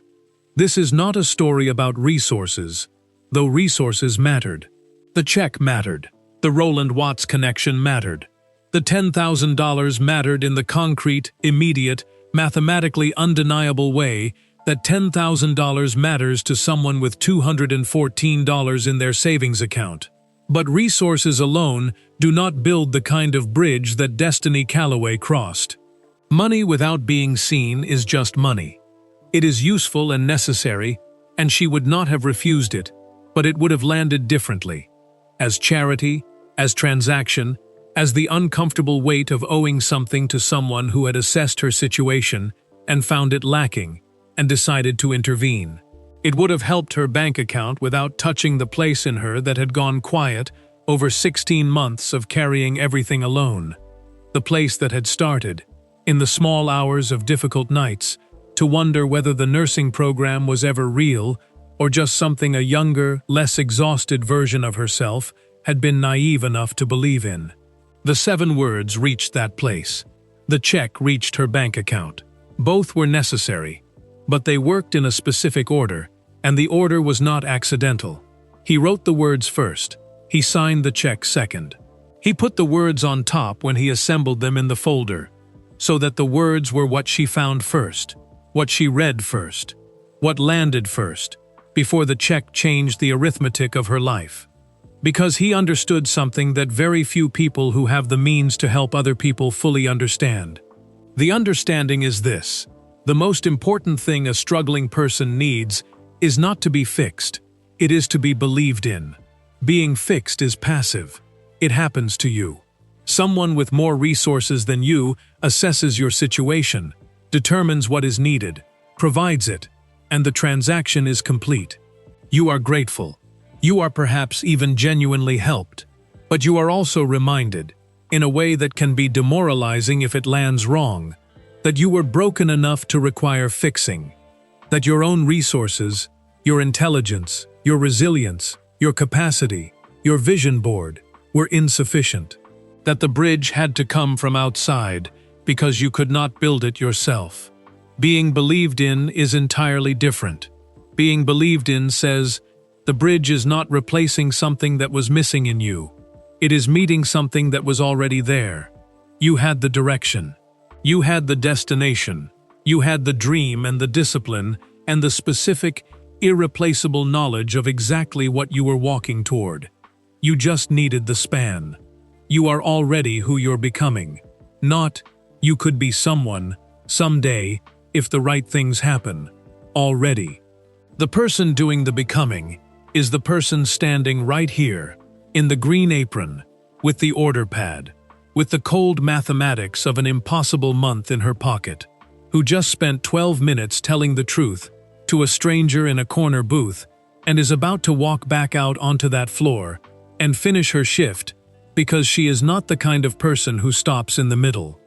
That person does not need to be created or rescued or redirected. That person needs a span. Shaq knew this because Lucille had known this, because there had been moments in his own life, not the public ones, not the draft and the championships and the records, but the private ones, the ones that happen in the in-between spaces of even very large and successful lives, when what he had needed was not someone to fix something, but someone to look at him clearly and say, I see who you are. I see where you are going. Keep going. Lucille had been that person for him every time, and so on a Tuesday evening in November, in a breakfast cafe in the city where he first became who he was always going to be, he became that person for someone else. This is the blueprint. It is not complicated. It does not require a net worth in the hundreds of millions, or a contact list that includes nonprofit directors and licensing executives, and the accumulated relational capital of 30 years at the top of a global industry. It requires 4 things. The first is attention, the willingness to look up from your own plate and see who else is in the room, and what they might be carrying, that is not visible, unless you are specifically looking for it. The second is time, not a lot of it. 12 minutes, the length of a short podcast segment, a commute between 2 subway stops, the time it takes to finish a cup of coffee that has gone slightly cold. 12 minutes of being genuinely, completely, undividedly present with another person. The third is restraint. The discipline to not immediately offer solutions when what someone needs first is to be heard. The ability to sit with someone else's hard thing without rushing to make it smaller, or neater, or more manageable. Because hard things deserve to be witnessed in their actual size before anyone starts talking about how to address them. The fourth is honesty. The courage to say the true thing, not the comfortable thing, not the encouraging but vague thing, not the "I'm sure it'll work out" thing, but the specific, considered, genuinely meant true thing, even if it is only 7 words. Especially if it is only 7 words. Attention, time, restraint, honesty. That is the blueprint. That is the whole blueprint. Everything else, the check, the phone calls, the scholarship, the ripple that spread through Gerald and Mireille and Roland and Brianna and Paulette, and 12 strangers who received second launch scholarships in the fall of 2024. Everything else was downstream of those 4 things. Everything else was the river finding its way. Because that is what rivers do when you build them a bridge. They flow, and they keep flowing, long past the point where anyone is standing on the bank watching, long past the point where the builder has gotten back in the car and put in his earphones and looked out the window at the Orlando night going amber and familiar past the glass. long past November 14th, 2023. All the way to here. All the way to you. Long past the point where the builder has gotten back in the car and put in his earphones and looked out the window at the Orlando night going amber and familiar past the glass. Long past November 14th, 2023. All the way to here. All the way to you. You have been reading this story for a while now. You have traveled from a bell above a restaurant door to a piece of cream-colored paper in a black frame on a bedroom wall in Pine Hills, Orlando. You have met Destiny and Javion, and Theo, and Carlene, and Gerald, and Brianna, and Marcus, and Roland, and Murray, and Paulette, and Lucille. You have sat in a corner booth and watched a man press a pen carefully into paper and write 7 words that he trusted to stand on their own. You have earned all of it. And now, before this story closes the way all stories must eventually close, not because they are finished, but because the page runs out and the rest has to happen in the living, there is one final thing to address. It is addressed directly to you, not to readers in general, not to the abstract, collective, comfortable you that writers use when they want to make a point without making it personal. To you specifically. The person holding this right now. The person who clicked on a headline about a basketball player and a crying waitress and a note on a bill and kept reading all the way to the 14th chapter because something in the story would not let you put it down. That something is worth examining. Because people do not read 14 chapters about a stranger's Tuesday night in a breakfast cafe purely out of curiosity about Shaquille O'Neal, though he is genuinely fascinating and the story would not exist without him. They read that far because somewhere in the reading, the story stopped being about Destiny Calloway and started being about someone they know. Maybe it started being about them. Maybe it started being about the person in their life who is standing at the service station with their back to the room right now. The colleague who has seemed slightly off for 3 weeks and whom you have meant to check on and have not yet. The sibling who always says fine when you ask, and whom you have learned to accept fine from, because pushing further requires energy you are not always sure you have. The friend whose dream has been in a folder for 2 years and who never talks about it anymore, which is not the same as not thinking about it. Maybe it started being about you yourself. Maybe you are the one with the back to the room. Maybe you are the one who has been holding everything together for so long that you have forgotten what it felt like to be held. Who has been so focused on making sure everyone else is okay that the question of whether you are okay has quietly, gradually, without anyone intending it, fallen off the agenda entirely? Who has a vision board or a folder or a handwritten note or a dream that belongs to a version of yourself you have not visited in a long time because the immediate needs of the people you love fill every hour of every day, like water filling a room? If that is you, if you recognized yourself in Destiny's 16 months, in the Bright Path letter, in the parking lot math that never came out right, in the dish towel at the service station, then this chapter is specifically and entirely for you. Here is what it needs to say. You are already who you are becoming. Not someday, not once things stabilize or the money works out or the schedule clears or someone gives you permission or the universe sends you a sign that the dream was not naive and the sacrifice was not permanent and the version of yourself on the vision board is still real and still waiting. Already. The person reading these words right now, the person who has kept going through whatever specific, personal, private version of hard that your life has asked of you, that person is not a rough draft. That person is not a lesser version of someone who will eventually arrive. That person is the thing itself, in process, in motion, becoming with every single day that they choose to keep going, despite the math not working, and the schedule not clearing, and the parking lot calculator giving the same impossible answer every time. You are not waiting to become someone. You are already them. You just need someone to say it clearly enough that it gets through. Consider it said. And if you are not the person with the back to the room, if you are the person in the corner booth who has been reading this story with the growing, slightly uncomfortable awareness that you have been eating your waffles and watching someone across the room tremble without doing anything about it, then this chapter is also for you. Here is what it needs to say to you. You do not need to be Shaq. You do not need a checkbook, or a Roland Watts, or a platform, or a personal brand worth $400 million, or size 23 shoes, or 4 championship rings, or an Emmy Award, or the specific gravitational force of being one of the most recognizable humans on Earth. You need to put down your fork. You need to look up. You need to walk across the room, or make the phone call, or send the message, or pull up the chair, or sit next to someone in the pew on Sunday morning without making a production of it. And you need to say, in whatever words are true and available to you in that specific moment, with that specific person, I see you. That is the beginning of every bridge that has ever been built between two people. Not the money, not the resources, not the plan or the non-profit contact or the personal checkbook, the seeing.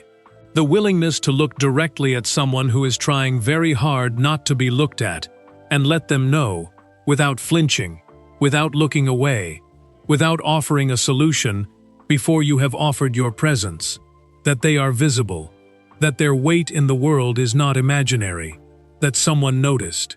Someone always notices. The only question is whether they do anything about it. Shaq did something about it. Lucille taught him to. Destiny carried it forward. Javion wrote it down for Theo. Brianna reads every name tag now. Gerald called Mirelle. Mirelle built something.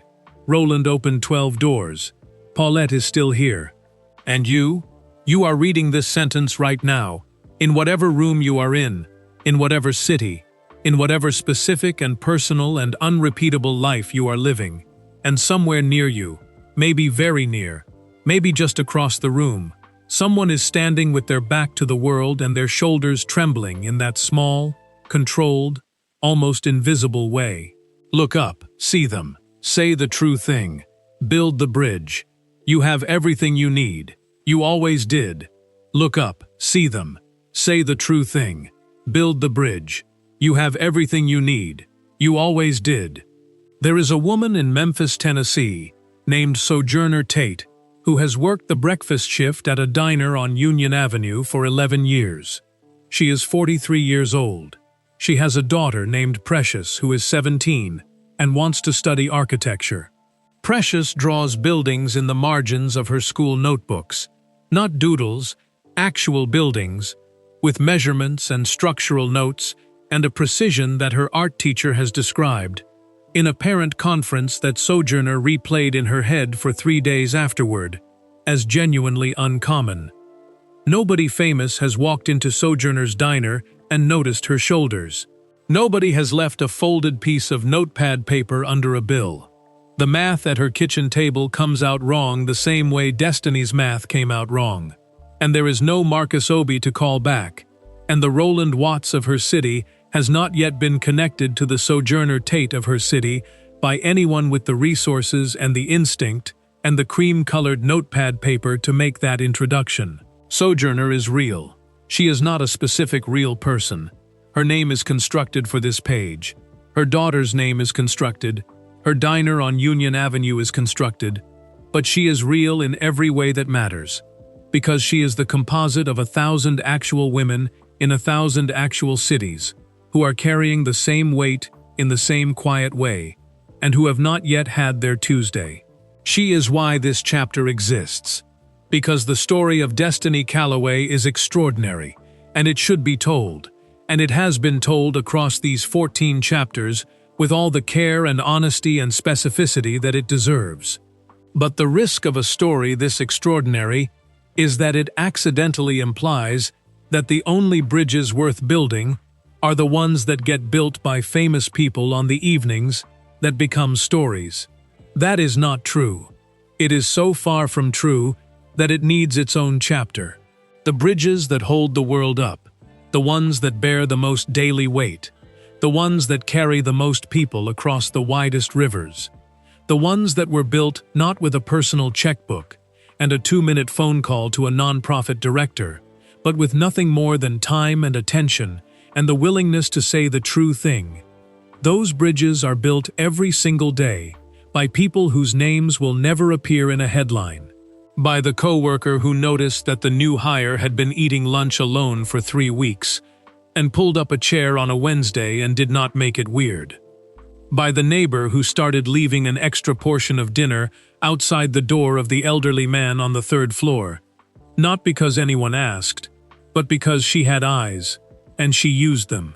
By the teacher who stayed 40 minutes after school on a Thursday to sit with a student who was failing not because he lacked ability, but because something at home had gotten loud and he could not hear himself think, and who said nothing about the grades and asked only how he was sleeping and whether he had eaten that day. By the friend who did not say, "Let me know if you need anything," the most well-intentioned and least useful phrase in the English language, because people who are drowning do not know what they need and cannot coordinate the logistics of asking for it, but instead showed up on a Saturday morning with coffee and said, "I'm here, I have nowhere to be, talk or don't talk, I'm just here." These people do not get the story written about them. They do not get the headline or the 14 chapters or the social media shares or the comments section full of people saying, "This made me cry at my desk at work today." They get something quieter and more permanent than that. They get the knowledge. The specific, private, bone-deep knowledge that belongs only to people who have genuinely helped another person at the exact moment the help was needed. That they did the thing. That they looked up when it would have been easier to look down. That they crossed the room when it would have been more convenient to stay in their seat. That the person across from them went home slightly less alone than they arrived. And that this is not a small thing. It is not a minor thing. It is in fact one of the largest things one human being can do for another, and it costs nothing but the willingness to do it. Shaq is extraordinary. The story of November 14th, 2023 is extraordinary. But the principle inside the story is not extraordinary at all. It is the most ordinary thing in the world. It is just attention. It is just time. It is just the ancient, uncomplicated, endlessly renewable human act of turning toward another person and saying with your presence, if not your words, "You are not invisible to me." Sojourner Tate in Memphis has not had her Tuesday yet, but someone in her city has 11 minutes and a willingness to look up from their plate. Someone on Union Avenue passes her diner every morning on the way to work. Someone has been meaning to check in on her for 3 weeks and has not yet found the moment. The moment is now. The moment is always now. It does not wait for famous people in corner booths. It does not wait for specific lighting on familiar buildings seen from car windows. It does not wait for the right circumstances, or the sufficient resources, or the perfect words, or the confidence that what you have to offer is enough. It is waiting for you to look up. Just that. Just look up.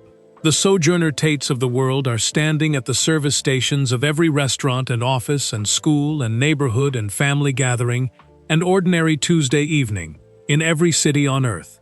Their backs are to the room. Their shoulders are trembling in that small, controlled, almost invisible way. And the only thing standing between them and the bridge is whether the person at the corner table is paying attention. Be the person at the corner table. Look up. And the only thing standing between them and the bridge is whether the person at the corner table is paying attention. Be the person at the corner table. Look up. It is Tuesday again. It is always Tuesday again. Tuesday comes every week, without asking permission, without checking whether you are ready, without consulting your calendar, or your energy levels, or the particular emotional weight you are already carrying from Monday. It arrives the same way it always arrives. Quietly, incrementally, 1 hour after the last hour of the day before. And it brings with it the full, ordinary, unrepeatable cast of people and moments and near misses and almost nothings that every Tuesday has always brought since the first Tuesday that ever was. On this particular Tuesday, at this particular moment, somewhere in the world, not in a story, not constructed for a page, but actually, physically, In the breathing world that exists outside these words, the following things are happening simultaneously. A woman is standing at a service station with her back to a room. A man is sitting in a corner booth with a plate of food he has not touched. A bell above a door is about to chime. A check is about to be written or not written. A conversation is about to happen or not happen. 7 words are about to be spoken or stay forever unspoken inside someone who had them and chose not to say them because the moment felt small, because the impulse felt presumptuous, because crossing the room required more of them than they were sure they had available on a Tuesday. This is the last chapter of this story. But it is not the last Tuesday, not even close. On November 14, 2023, Shaquille O'Neal did not set out to change anyone's life. He set out to eat waffles. He was tired from a flight. He had a meeting in the morning.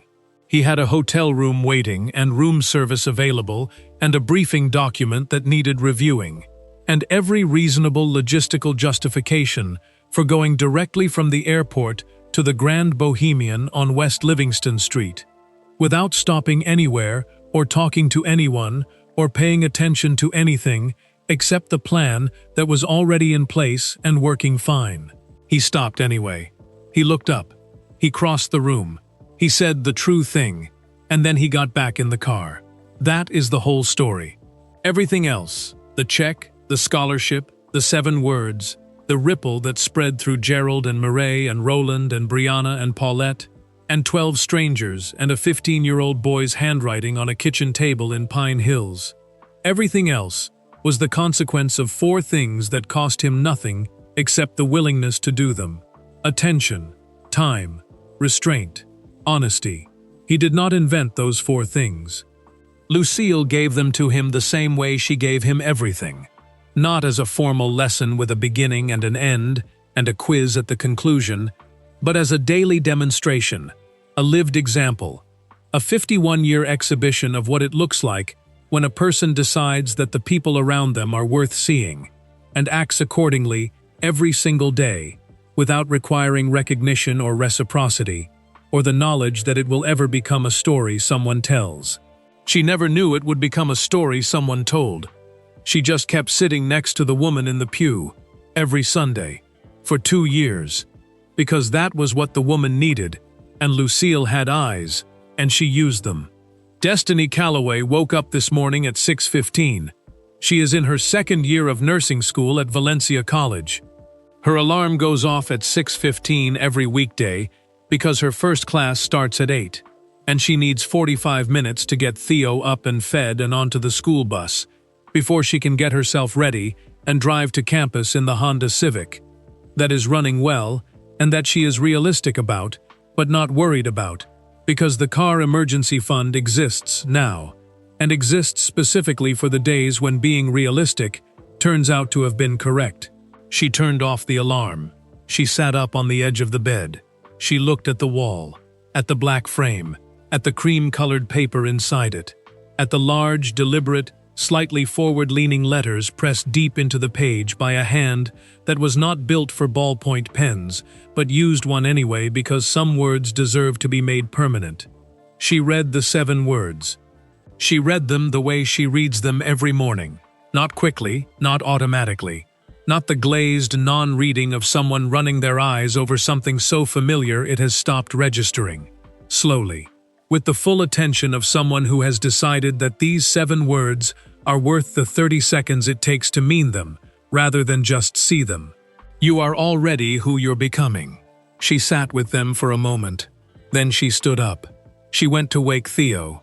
Theo was already awake, which was unusual, sitting at the kitchen table with his laptop open and a bowl of cereal going slightly soggy beside him.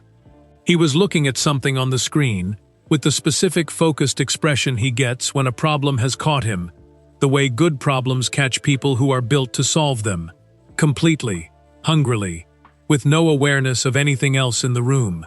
"What are you working on?" Destiny said, starting the coffee. "Bridge calculations," Theo said, not looking up. She stopped. She turned around. "For school?" she said. "For fun," he said. Then he looked up and saw her face and said, "What?" "Nothing," she said. She turned back to the coffee. She was smiling in the way you smile when something lands that you did not see coming. Not a big smile, not a performative smile, but the small, private, involuntary smile of someone who has just been reminded, by a 13-year-old boy doing bridge calculations for fun at 6:20 in the morning, that the ripple is still moving, that it has not stopped, that it will not stop. That somewhere on East Colonial Drive in Orlando, Florida, a bell above a door is about to chime, and a man who has not yet walked in has not yet decided to stop, and the plan that is already in place and working fine is about to be interrupted by a specific light on a familiar building, and a driver who knows when to pull over, and a pair of eyes that have been trained since childhood to look up when everyone else is looking down. That the last Tuesday has not happened yet. That it never happens. That every Tuesday is the Tuesday where someone, somewhere, in some ordinary restaurant or office or school hallway or apartment parking lot or pew on a Sunday morning, decides to be available to the moment, opens their hand, looks up, and builds the bridge. This story is dedicated to every Lucille, to every person who sat next to someone in the pew without making a production of it, to every Tuesday that changed everything, and to Destiny Calloway, wherever your next bridge takes you. Keep going. You are already who you're becoming. And to Destiny Calloway, wherever your next bridge takes you. Keep going. You are already who you're becoming. In the spring of 2025, Destiny Calloway did something she had not planned to do. She wrote a letter. Not an email, not a text message, not a social media post or a comment or a tagged mention or any of the frictionless, weightless, instantly delivered forms of communication that the modern world has made available and that she used every day for everything else. A letter, on paper, with a pen, folded into an envelope and addressed by hand and sent through the United States Postal Service in the deliberate, slightly inconvenient, completely intentional way that a person sends something when they want the receiving of it to feel like the arrival of something real. She had been thinking about writing it for 14 months. She had started it 4 times on her phone in the Notes app and deleted it 4 times because it kept coming out wrong. Too formal, too gushing, too constructed, too aware of itself. She had tried beginning with Dear Mr. O'Neill, and with I don't know if this will reach you, and with you probably don't remember me. And none of those beginnings were right, because they all started in the wrong place, which was the place of someone asking permission to take up space. And she had spent the last 14 months learning, slowly and not always easily, that she did not need to ask permission for that anymore. She started the final version on a Wednesday evening in March 2025, sitting at the kitchen table, where she used to do her anatomy diagrams with 2 highlighters, after Theo had gone to bed, and Carlene's television had gone quiet upstairs, and the apartment was in that particular late-night stillness that belongs only to people who are awake after everyone else has stopped needing them. She did not plan what she was going to say. She just started. Dear Shaq, my name is Destiny Calloway. You sat in the corner booth at Kiki's on East Colonial Drive in Orlando on November 14, 2023.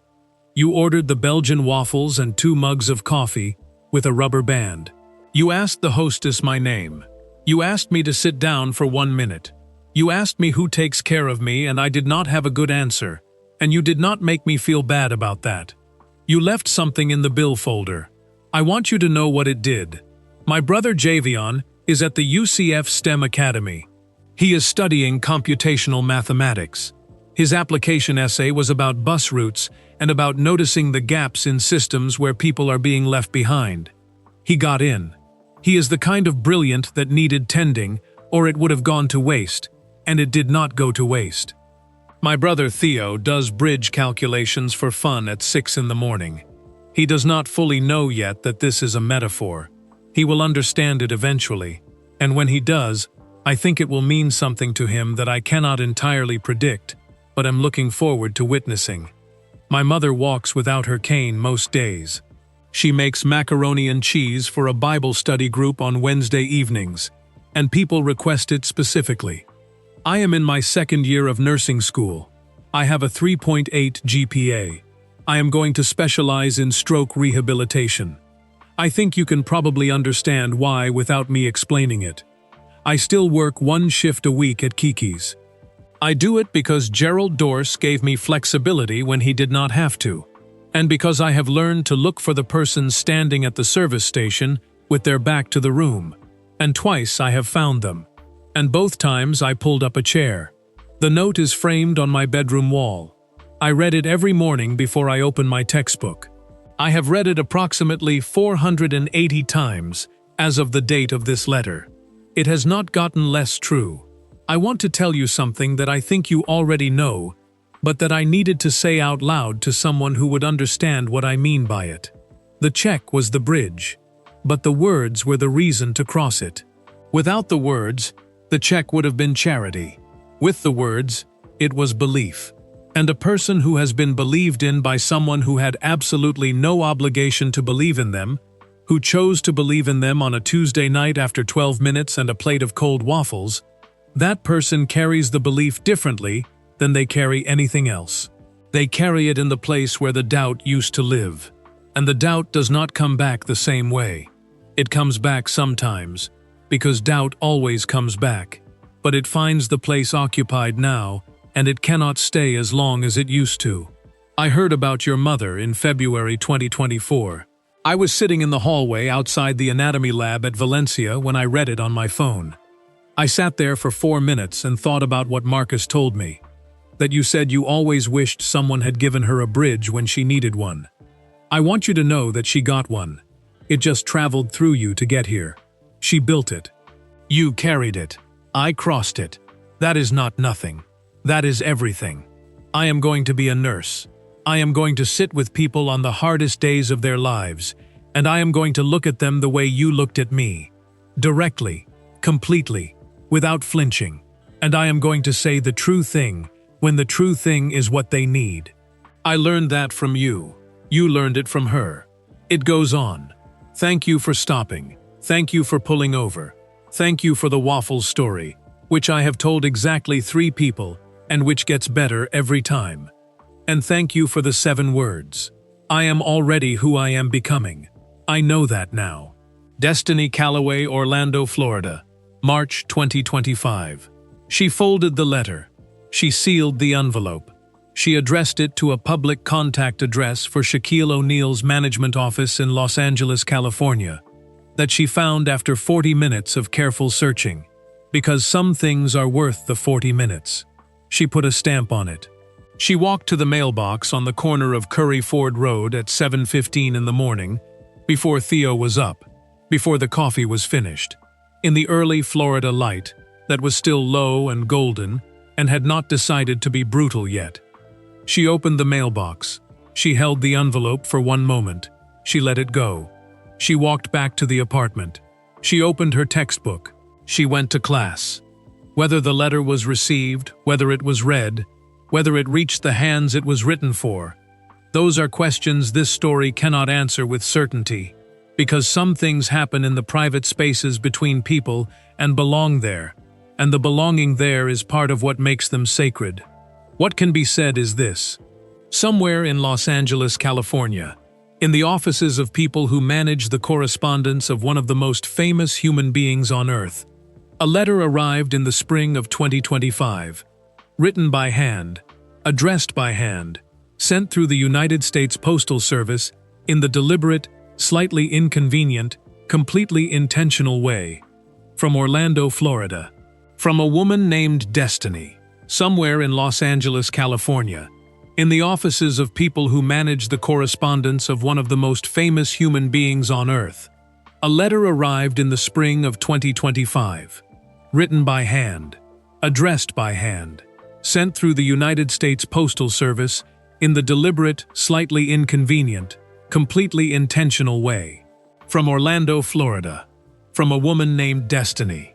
The offices of Shaquille O'Neal's management team occupy a suite on the 4th floor of a building on Wilshire Boulevard in Los Angeles that receives, on any given week, a volume of mail that would overwhelm a small post office.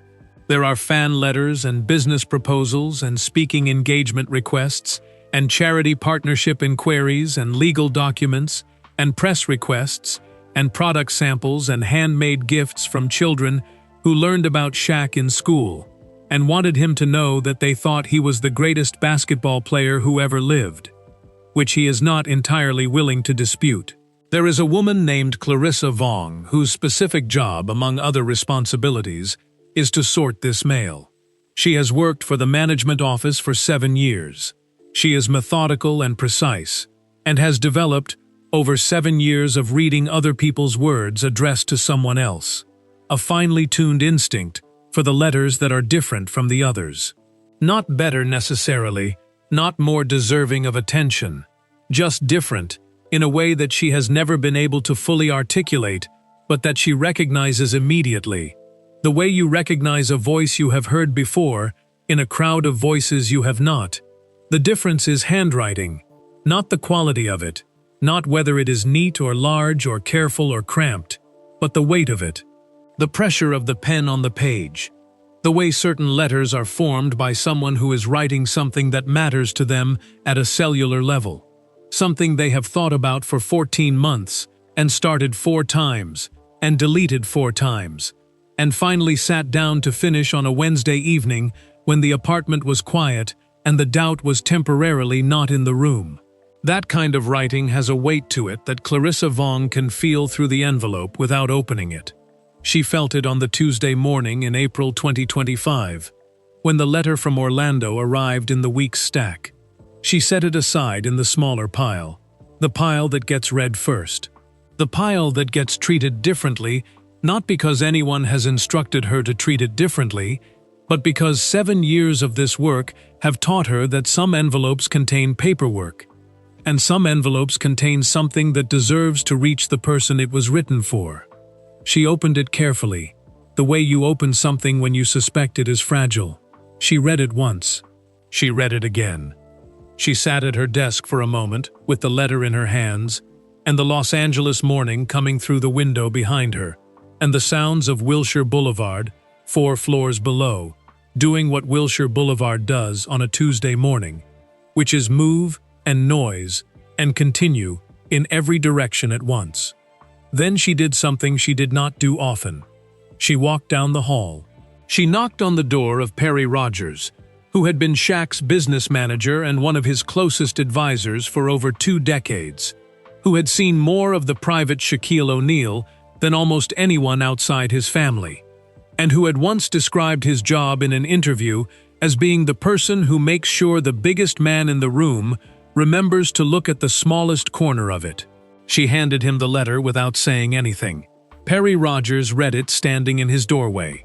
He read it slowly, which was not his default speed for anything, because Perry Rogers was a man who processed information quickly and made decisions faster than most people formed opinions. But he read this slowly.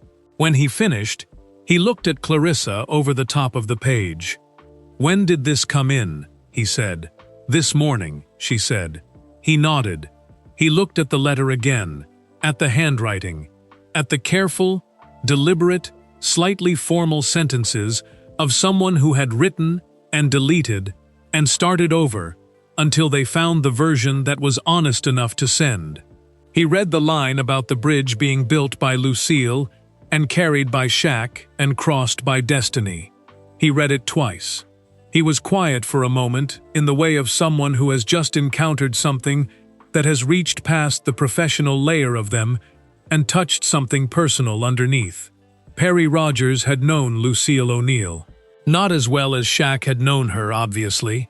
Not with the depth and history and irreplaceable intimacy of a son who had been raised by a woman for 51 years and had held her hand in her final days and had stood at a podium and tried to find words for something that did not have sufficient words. But he had known her well enough to recognize, in Destiny Calloway's description of what the bridge had done and where it came from, something true about Lucille that only people who had actually been in her presence could have written without being told. She built it. You carried it. I crossed it. He put the letter in a separate folder. He wrote 3 words on the outside of the folder in his own handwriting. The 3 words were, "He should see." He set the folder on his desk, in the specific place where things went when they needed to be handled personally, rather than delegated. The place that Shaq had learned over 20 years of working together to check when he was in the office, because Perry Rogers did not put things in that place unless they belonged there. 3 days later, on a Thursday afternoon in April 2025, Shaquille O'Neal was in the Los Angeles office for a meeting about a new endorsement partnership with a tech company he was considering investing in. The meeting ran long the way meetings about tech companies tend to run long, full of language that sounded precise but required translation, and by the time it finished, he was ready to be done with the building. He stopped at Perry's office on the way out. Perry handed him the folder without preamble. Shaq took it. He read it in the hallway outside Perry's office, standing with his back against the wall, the way tall people stand in hallways when they want to be out of the way. His head slightly bowed over the pages, the folder held in one large hand at an angle that caught the overhead light. He read it once. He stood there for a long moment after he finished. Perry watched him from the doorway. Shaq looked up. His face was the face of someone who has just received confirmation of something they believed, but could not entirely prove. The specific, quiet, settling expression of a person whose faith in something has been handed back to them as evidence. He said one thing. He said, "She's going to be a great nurse." Then, he put the letter back in the folder. He tucked the folder under his arm. He walked down the hall toward the elevator, and he took it with him. Then, he put the letter back in the folder. He tucked the folder under his arm. He walked down the hall toward the elevator, and he took it with him. The elevator at the Wilshire Boulevard building was standard size. This meant it was not large enough for Shaquille O'Neal to stand in without being aware of its walls, without the particular, lifelong, bone-deep consciousness of a man who has spent 53 years in spaces that were not designed with him in mind.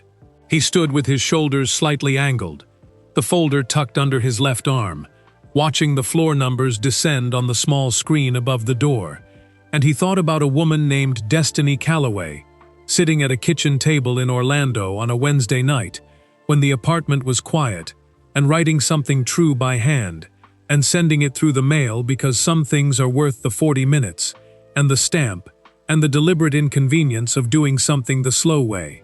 He thought about his mother. He thought about her the way he had been thinking about her every day since February 17, 2024. Not with the sharp, breathtaking pain of the early months, which had been its own education in the specific weight of permanent absence, but with the softer, warmer, more habitable grief that comes when you have begun to integrate a loss into the daily architecture of who you are. Lucille was not gone from him.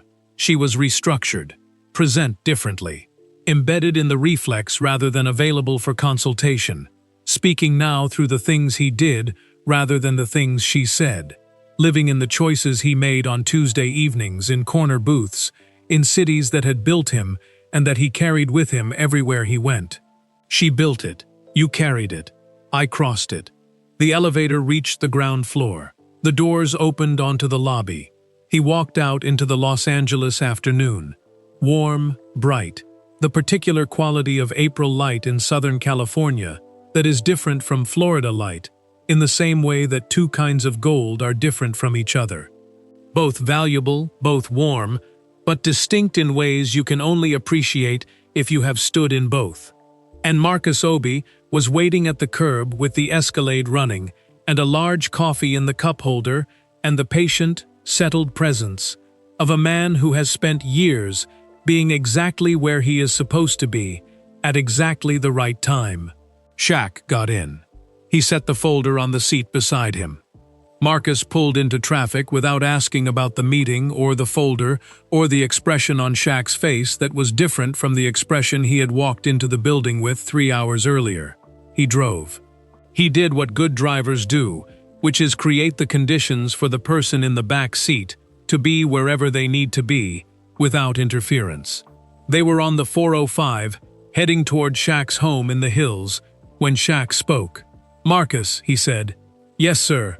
You remember the KK stop, November 2023, Orlando. It was not a question. Marcus remembered every stop. It was part of what made him good at what he did. Not just the driving, but the remembering. The quiet accumulation of a professional memory that held the details of a complicated life, with discretion and care. I remember, Marcus said. The waitress called you. She did. Destiny. Shaq was quiet for a moment. Outside the window, the Los Angeles afternoon moved past, in its wide, sun-bleached, perpetually unhurried way. The hills in the distance brown and patient. The highway full of the 10,000 individual journeys that fill a freeway on a Thursday in April. She wrote a letter, Shaq said. He did not elaborate. He did not read any of it aloud. He just named the fact of its existence, the way you name something when the naming itself is enough. Marcus nodded once in the rearview mirror. How is she doing? He said.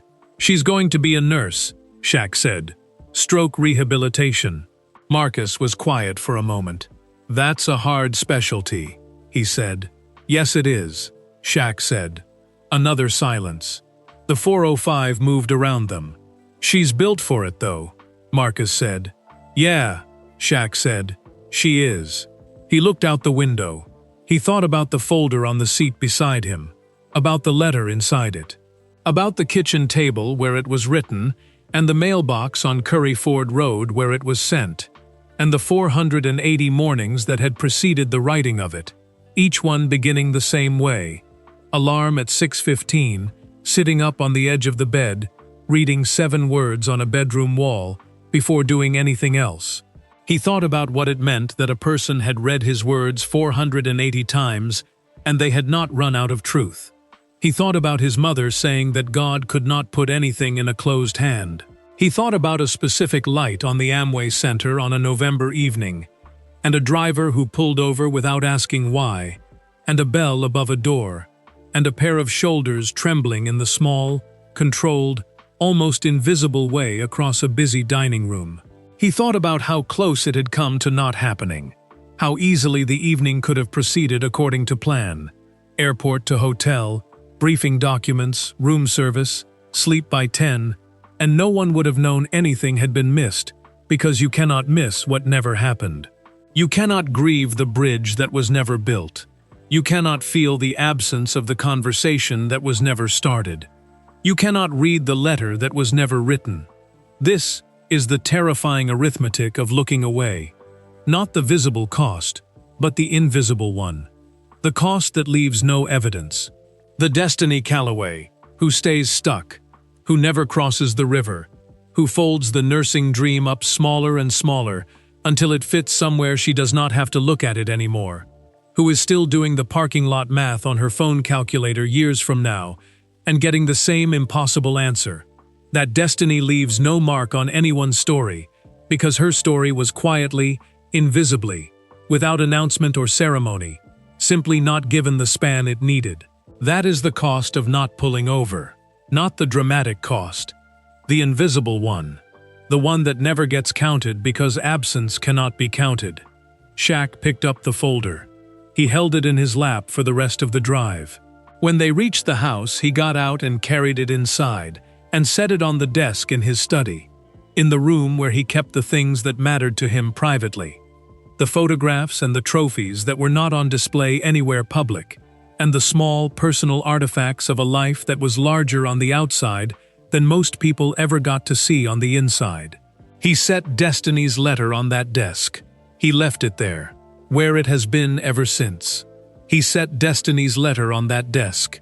He left it there, where it has been ever since. The study in Shaquille O'Neal's home in the hills above Los Angeles is not the room that gets photographed. The rooms that get photographed are the ones designed for photographs. The trophy cases with the 4 championship rings displayed under specific lighting. The entertainment spaces with the custom furniture built to accommodate a man whose dimensions make standard sofas look like dollhouse accessories. The kitchen with the professional-grade appliances and the island large enough to land a small aircraft. Those rooms are real, and they are impressive, and they tell a version of the story of Shaquille O'Neal that is accurate as far as it goes. The study tells a different version. It is smaller than you would expect. Deliberately smaller. Not because the house lacks space, but because Shaq has said, in one of the few interviews where he discussed it at all, that he wanted one room that was the right size for a person, rather than the right size for a legend. A room where the ceiling did not feel like a statement. Where he could sit at a desk and be, for an hour or two, just a man with things on his mind, rather than an institution with a brand to maintain. The desk is large, concession to reality, but plain, dark wood. No custom engraving, no embossed initials, nothing that announces whose desk it is to anyone who might see it. On the desk, there are several stacks of papers and folders in various stages of being dealt with. There is a laptop.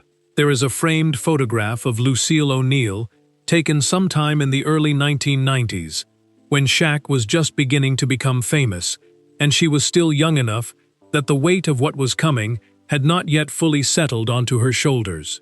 In the photograph, she is laughing at something outside the frame. She is not looking at the camera. It is the best photograph of her that exists precisely because she did not know it was being taken. There is a coffee mug that says, "World's okayest free throw shooter," that Charles Barkley gave him as a joke gift in 2019, and that he has kept on the desk ever since, because it makes him laugh every time he sees it, and laughing every day is a discipline he takes seriously. And there is a folder, cream-colored at the edges, where the paper inside has pressed against it over months of sitting undisturbed. The 3 words Perry Rogers wrote on the outside, "He should see," are still visible in blue ink, slightly smudged now where Shaq's hand has rested on it during the times he has opened it and read its contents again. He has read it 4 times since April 2025. Not 480 times. Not every morning before he opens his laptop. He is not destiny. He does not need the words on the paper the way she needed the words on the wall, because he wrote them. And the thing about writing something true is that you already know it is true before you put it down, which is a different relationship with truth than the relationship of someone who receives it unexpectedly on a Tuesday night and needs to keep reading it until the knowing becomes believing. But he reads it when he needs to remember. When the world is loud in the specific way it gets loud around people who are famous and successful and perpetually in demand and perpetually visible, when the noise of being Shaq crowds out the quieter, more essential frequency of being Shaquille, he opens the folder. He reads the line about the bridge. He reads the line about Lucille. He reads the line about stroke rehabilitation and about pulling up chairs, and about the 2 people Destiny found at the service station and stayed with, and about Javian at the STEM Academy, and Theo doing bridge calculations for fun, and Carlene walking without her cane on most days, and the macaroni and cheese that people request specifically. He reads the last 3 lines. "Thank you for stopping. Thank you for pulling over. Thank you for the 7 words." And something settles in him. Not satisfaction exactly. Not pride, though there is nothing wrong with a quiet pride in having done a good thing well. Something quieter than both of those. Something closer to the feeling of confirmation, of a faith being handed back as evidence, of a belief about what people can do for each other, being demonstrated once more in the specific, undeniable, handwritten terms of an actual life that was actually changed by an actual decision made on an actual Tuesday evening by a man who was tired from a flight and had somewhere to be and stopped anyway. He closes the folder. He sets it back on the desk. He looks at the photograph of Lucille, laughing at something outside the frame. He thinks about what she would say if she could see the desk right now. The folder, and the coffee mug, and the photograph, and the laptop, and all the ordinary artifacts of a life that she made possible by doing the same thing every day for 51 years without requiring recognition or reciprocity or the knowledge that it would eventually be written down. He thinks she would say something funny first. She always said something funny first. And then she would say what she always said, the thing that was so consistent across so many years and so many circumstances that it stopped being a saying and became simply the background frequency of what it meant to be raised by Lucille O'Neill. She would say, "Keep going, baby." Not because stopping is always wrong, not because rest is not necessary, or grief is not real, or the weight is not heavy, but because the river is still there, and there are still people who need to cross it, and you have the materials, and you have the knowledge, and you have 53 years of practice at building things that last, and the only question that has ever mattered, the only question she ever intended to hold him accountable to for the rest of his life, is what he does with the more. He has the more. He always has. He always will. And somewhere in Orlando, Florida, on a Tuesday morning, a young woman in her second year of nursing school is sitting on the edge of her bed, reading 7 words on a bedroom wall, before she gets up to wake her brother, and start the coffee, and drive to class, and build the next thing, and cross the next river, and find the next person standing at the next service station, with their back to the next room. She is already who she is becoming. She knows that now. She gets up every morning and she proves it. The desk holds the letter. The wall holds the words. The river keeps moving. And the bridge holds. It holds. The wall holds the words. The river keeps moving. And the bridge holds. It holds. Nobody talks about what happens in the dark. Not the dramatic dark. Not the crisis moment, or the breaking point, or the night everything falls apart in a way that becomes the turning point of the story.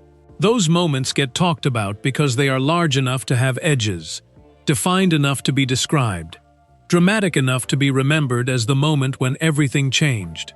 The other dark is harder to talk about. The dark that is not a crisis but a condition. The dark that does not arrive on a specific night, but has simply always been present, so gradually and completely that you stop noticing it the way you stop noticing the hum of a refrigerator. Not because it stopped, but because your nervous system made a quiet executive decision to accept it as the baseline texture of your life. That is the dark where most of the real building happens. Not the bridge building. Not the grand, visible, story-worthy construction of something that spans a river and can be pointed at and photographed and written about across 21 chapters. The other building. The daily, invisible, unremarkable building of a self that keeps going when keeping going has stopped feeling like a choice and started feeling like the only available direction, because stopping is not something the people depending on you can afford. Destiny Calloway built herself in that dark for 16 months. She built herself in parking lots after late shifts, doing math on a phone calculator that kept returning the wrong answer. She built herself in physical therapy waiting rooms on Tuesday mornings, reading nursing textbooks on her phone while Carlene worked with the therapist behind the frosted glass door. She built herself in the Honda Civic at 6:15 in the morning and at 8:45 at night, and in all the in-between hours that belonged to everyone else, and that she gave without keeping a ledger, because keeping a ledger would have required acknowledging what the giving was costing her, and she could not afford that acknowledgement. Not then, not while the cost was still being paid. She built herself in the kitchen on Curry Ford Road at 2 in the morning, when Theo had a fever, and Carlene could not manage the stairs easily yet, and Javian had a math competition the next morning, and the Tylenol was almost out, and the nearest 24-hour pharmacy was 4 miles away, and she drove there and back without waking anyone, and stood at the kitchen counter waiting for Theo's temperature to come down, and did not tell anyone it had happened, because there was no one to tell, and telling someone would have required making it a moment when it was simply a Tuesday. This is what Shaq saw from across the dining room. Not the crisis, the condition. The specific, practiced, load-bearing endurance of a person who has been building in the dark for so long that the building has become indistinguishable from breathing. Automatic, continuous, below the level of conscious effort, happening whether or not anyone is watching, whether or not it is acknowledged, whether or not it will ever be the subject of 14 chapters of anything. This is also what Lucille O'Neill had been her whole life. Not a crisis survivor, a condition navigator, A woman who built in the dark every day, with complete competence and zero fanfare, and the unshakable understanding that the building was not heroic, it was simply necessary, and necessary things get done. Shaq had watched her do it from the time he was old enough to watch. He had learned to recognize it in other people the way you learn to recognize a language you grew up hearing. Not by studying it, but by absorbing it, by having it live inside you at a frequency that activates when you encounter it in the world, that says quietly and without doubt, "This is familiar. I know what this is. I know what this costs." He knew what Destiny's condition was costing her. He knew because he had watched it cost Lucille.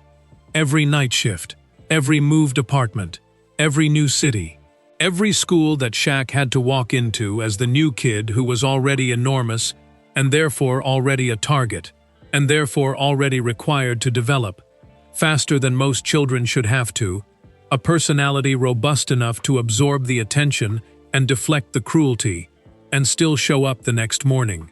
Every one of those mornings had been preceded by a Lucille who built in the dark, who worried and planned and prayed and managed, and held the whole architecture of the family's forward motion together with both hands while appearing, to the children who depended on her, to be simply and effortlessly present. She was not effortless.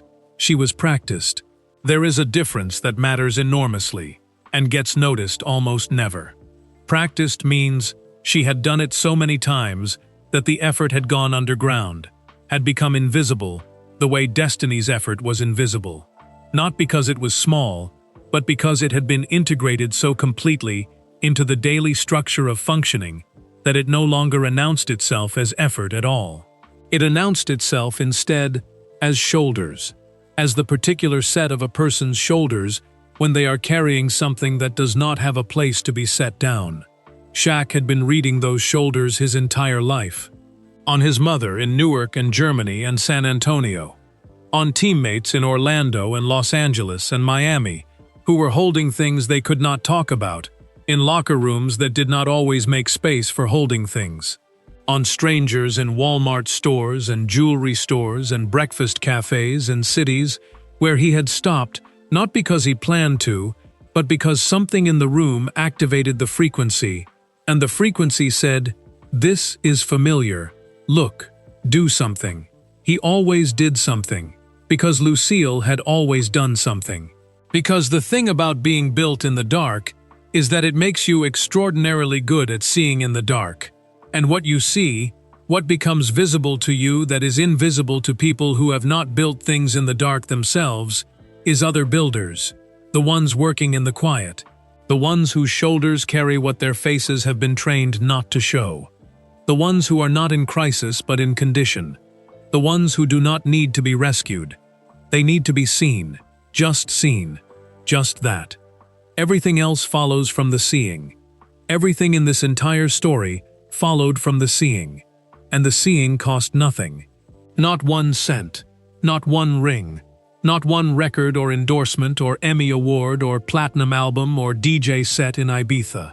Just eyes, just the willingness to use them, just the practiced, deliberate, Lucille-taught discipline of looking up when the world makes it very easy and very comfortable and very socially acceptable to keep looking down. Shaq looked up. He always looks up. It is the most important thing he does. More important than any dunk. More permanent than any ring.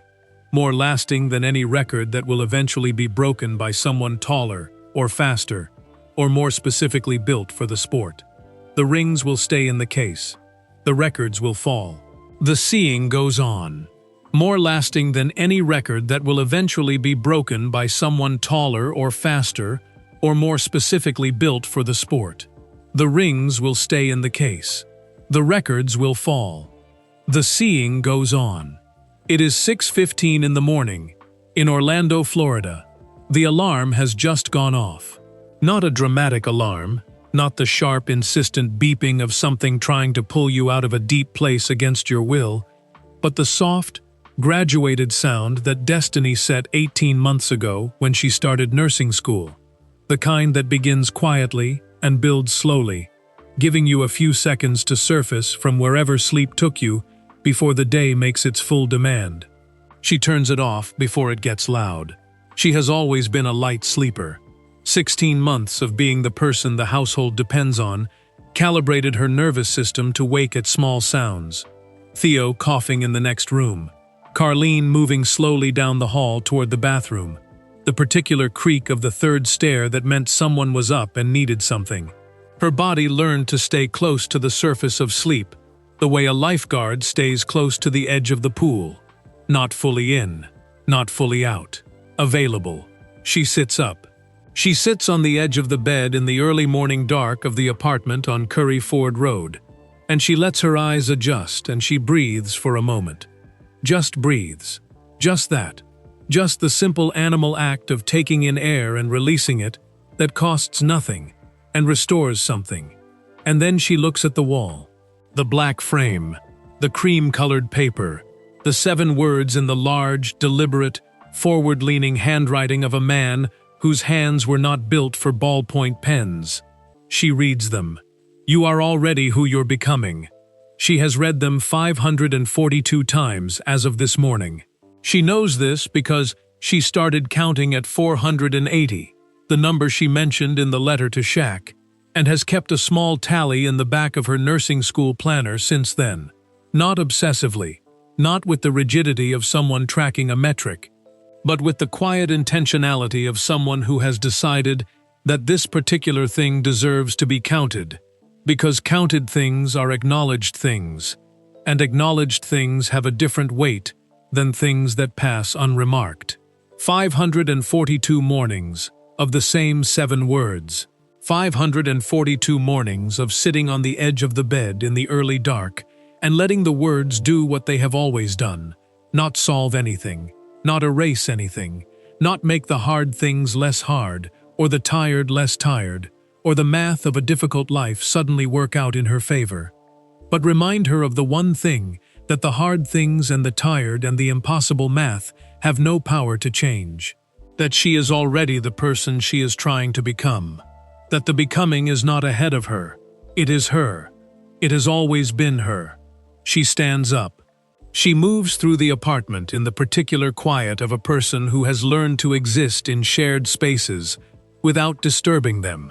The practiced light-footedness of someone who has been the first one up in a household full of sleeping people for so long that silence has become a language she speaks fluently, a courtesy she extends automatically, a gift she gives every morning to the people she loves before they are even awake to receive it. She starts the coffee. She checks Theo's backpack, left by the door the night before. His system, the one she helped him build in the fall of 2024, when his organizational habits needed what she privately thought of as structural reinforcement. Everything in it. Lunchbox, laptop. The spiral notebook he uses for the bridge calculations he still does for fun at whatever hour inspiration arrives, which is frequently 6 in the morning and occasionally 2 in the afternoon, during what are technically other subjects. She checks her own bag. Nursing textbook. Clinical rotation folder. The small notebook she carries for patient observations. Not official notes. Those go in the system, but personal ones.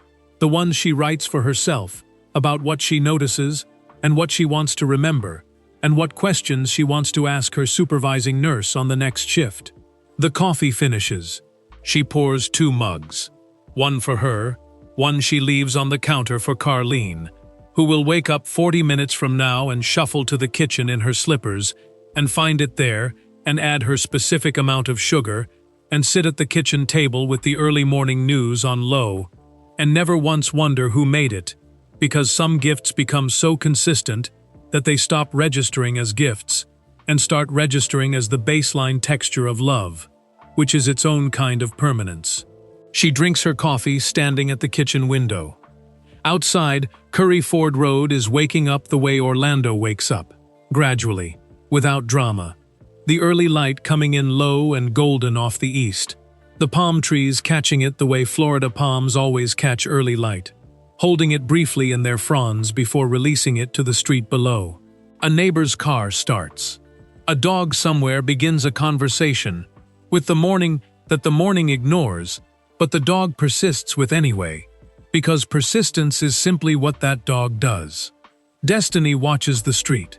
She thinks about the day ahead. A clinical rotation at Orlando Regional Medical Center on South Orange Avenue, the same hospital where she sat in a waiting room with a Valencia welcome packet in her hands 3 years ago, and understood, without making a formal decision about it, that her future was going to have to wait for her present to stabilize. She has been back many times since then, first for her mother's follow-up appointments and now for her own training.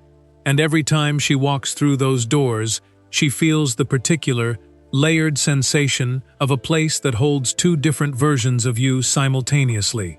The version who arrived in crisis and the version who arrived prepared, and the understanding that both versions are the same person at different points on the same bridge. She sets down her mug. She goes to wake Theo. He is already awake. He is always already awake.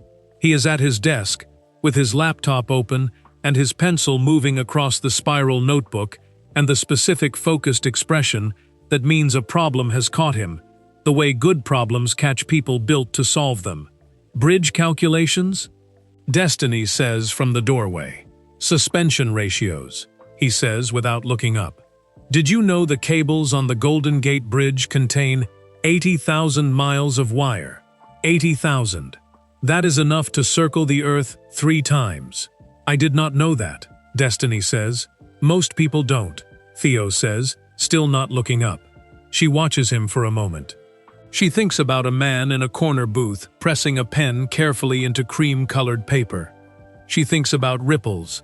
She thinks about 80,000 miles of wire holding something enormous above a river that would otherwise be uncrossable. She thinks about what it takes to build something that holds. She thinks, this is what it takes. This exact thing. A boy at a desk at 6:15 in the morning, calculating suspension ratios for fun, because someone built him a bridge when he needed one, and now he wants to understand how bridges work, because understanding how things work is the first step toward building them yourself. And he is already who he is becoming. And the becoming looks like this, and it is the most beautiful thing she has seen in a very long time. She does not say any of this out loud. She says, "Get dressed. Bus in 40 minutes." He says, "I know." She goes back to the kitchen. She pours a second cup of coffee. She stands at the window. The morning keeps coming. It always keeps coming. That is the one thing you can count on about mornings. They do not ask whether you are ready. They simply arrive. And you get up. And you read the 7 words. And you go. Every story has to end somewhere. This one ends where it began. On East Colonial Drive in Orlando, Florida. At a breakfast cafe called Kiki's. On a Tuesday evening when a bell above a door chimed at 6:47 p.m., and a giant walked through it sideways and sat down in a corner booth and ordered Belgian waffles and 2 mugs of coffee with a rubber band, and looked across a busy dining room and noticed something that everyone else in that room had looked past without seeing. A young woman, a green apron, shoulders that were trembling in the small, controlled, almost invisible way of someone who had been holding everything together for so long that the holding had become the whole of her identity, and the trembling was simply the sound that a structure makes when it has been bearing maximum load for an extended period, without rest or relief, or the acknowledgement that what it was doing was extraordinary. That is where it began, and here is where it ends. Destiny Calloway will graduate from Valencia College's nursing program in the spring of 2026. She will walk across a stage in a cap and gown in a gymnasium in Orlando, Florida, and receive a diploma that represents not 2 years of nursing school, but 5 years of the most demanding kind of human endurance. The kind that does not get a ceremony or a stage or a diploma. The kind that happens in parking lots and waiting rooms and early mornings and late nights, and all the invisible in-between hours, where a person chooses, over and over again without applause, to keep going. Carleen Calloway will be in the audience. She will be sitting without her cane. Javion and Theo will be beside her. Javion in a button-down shirt that he will have ironed himself because he irons his own shirts now the way his grandmother ironed hers. And Theo in something that will require negotiation but will ultimately be acceptable, holding a handmade sign that says, "That's my sister," in letters large enough to be visible from the stage. Gerald Dorse will be there. Brianna Fuentes will send flowers, because she has a conflict with a work event at the Grand Bohemian, but she will not miss the opportunity to mark the occasion of something she watched begin in a corner booth on a November Tuesday. Roland Watts from Second Launch will attend, because he attends the graduation of every student whose bridge ran through his organization, because bridges deserve to be celebrated at both ends. And somewhere in Los Angeles, California, on that same spring morning, a man will be sitting at a desk in a study, in the hills above the city, in the room that is the right size for a person rather than a legend, with a folder on the desk in front of him, and a photograph of a laughing woman on his left, and a coffee mug that makes him laugh every morning on his right. He will not be at the graduation. He does not do these things for the graduations. He does them for the Tuesday evenings, for the moment before the bridge exists, when the river is wide and the math is impossible, and the person standing at the service station has run out of dish towels to cry into. And the whole architecture of what happens next depends entirely on whether the person in the corner booth looks up. He will be somewhere else on that spring morning, in some other city, at some other table, with some other plate of food going slightly cold beside him. And he will be looking up. He is always looking up, because Lucille taught him to. And Lucille taught him that the looking is the thing. The looking is the whole curriculum. The looking is what starts the conversation, and the conversation is what reaches the place that nothing else can reach. And that place is where people keep the version of themselves they have been afraid to believe in. And once you reach it, you do not need much. You do not need $10,000, or a non-profit contact, or 20 years of accumulated platform and influence. You just need 7 words that are true enough to be read 542 times, without running out of truth.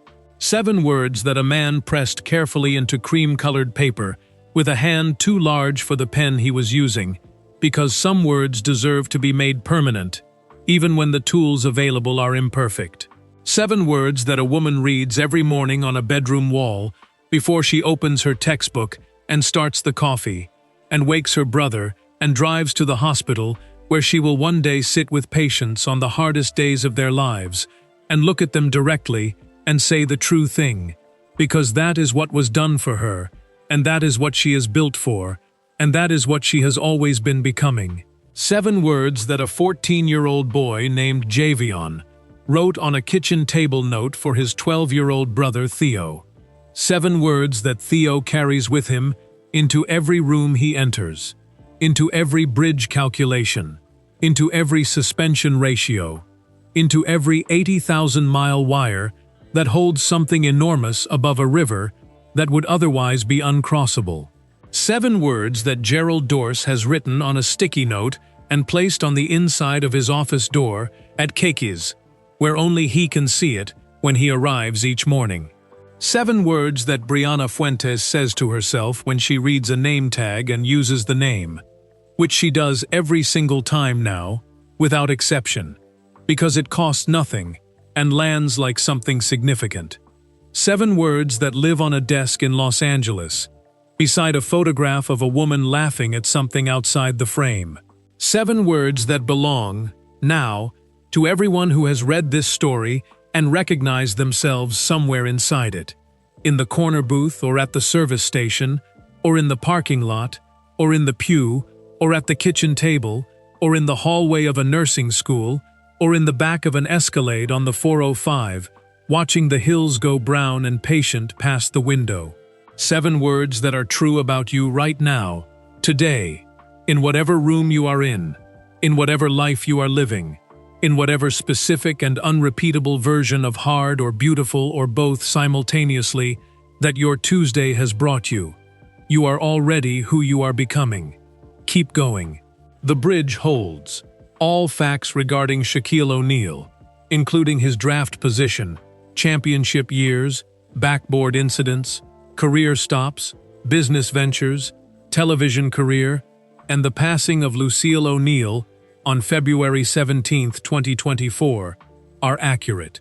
Civilian character names are fictional. This story is dedicated to every person who has ever been standing at the service station with their back to the room, and to every person who looked up. And that is the story of a Tuesday evening that changed everything. A tired man pulled over when he did not have to. He looked up when everyone else looked away.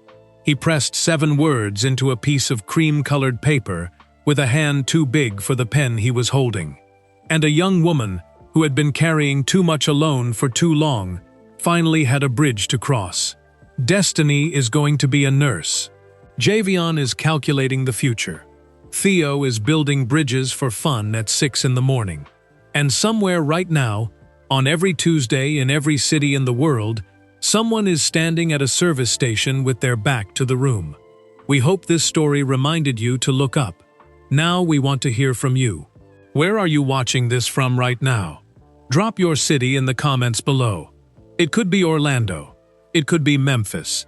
It could be a small town that nobody has ever made a video about, but that is full of people doing quiet, extraordinary things for each other every single day. Tell us where you are. We read every single one. And if this story moved you, if it made you think of someone you need to check on, or something you need to say, or a bridge you have been meaning to build, please take 1 second right now and hit the like button. It costs you nothing.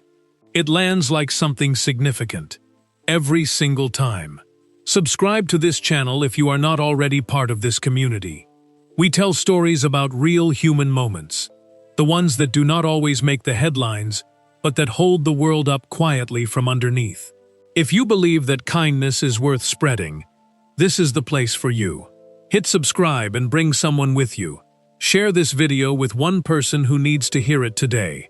You already know who that person is.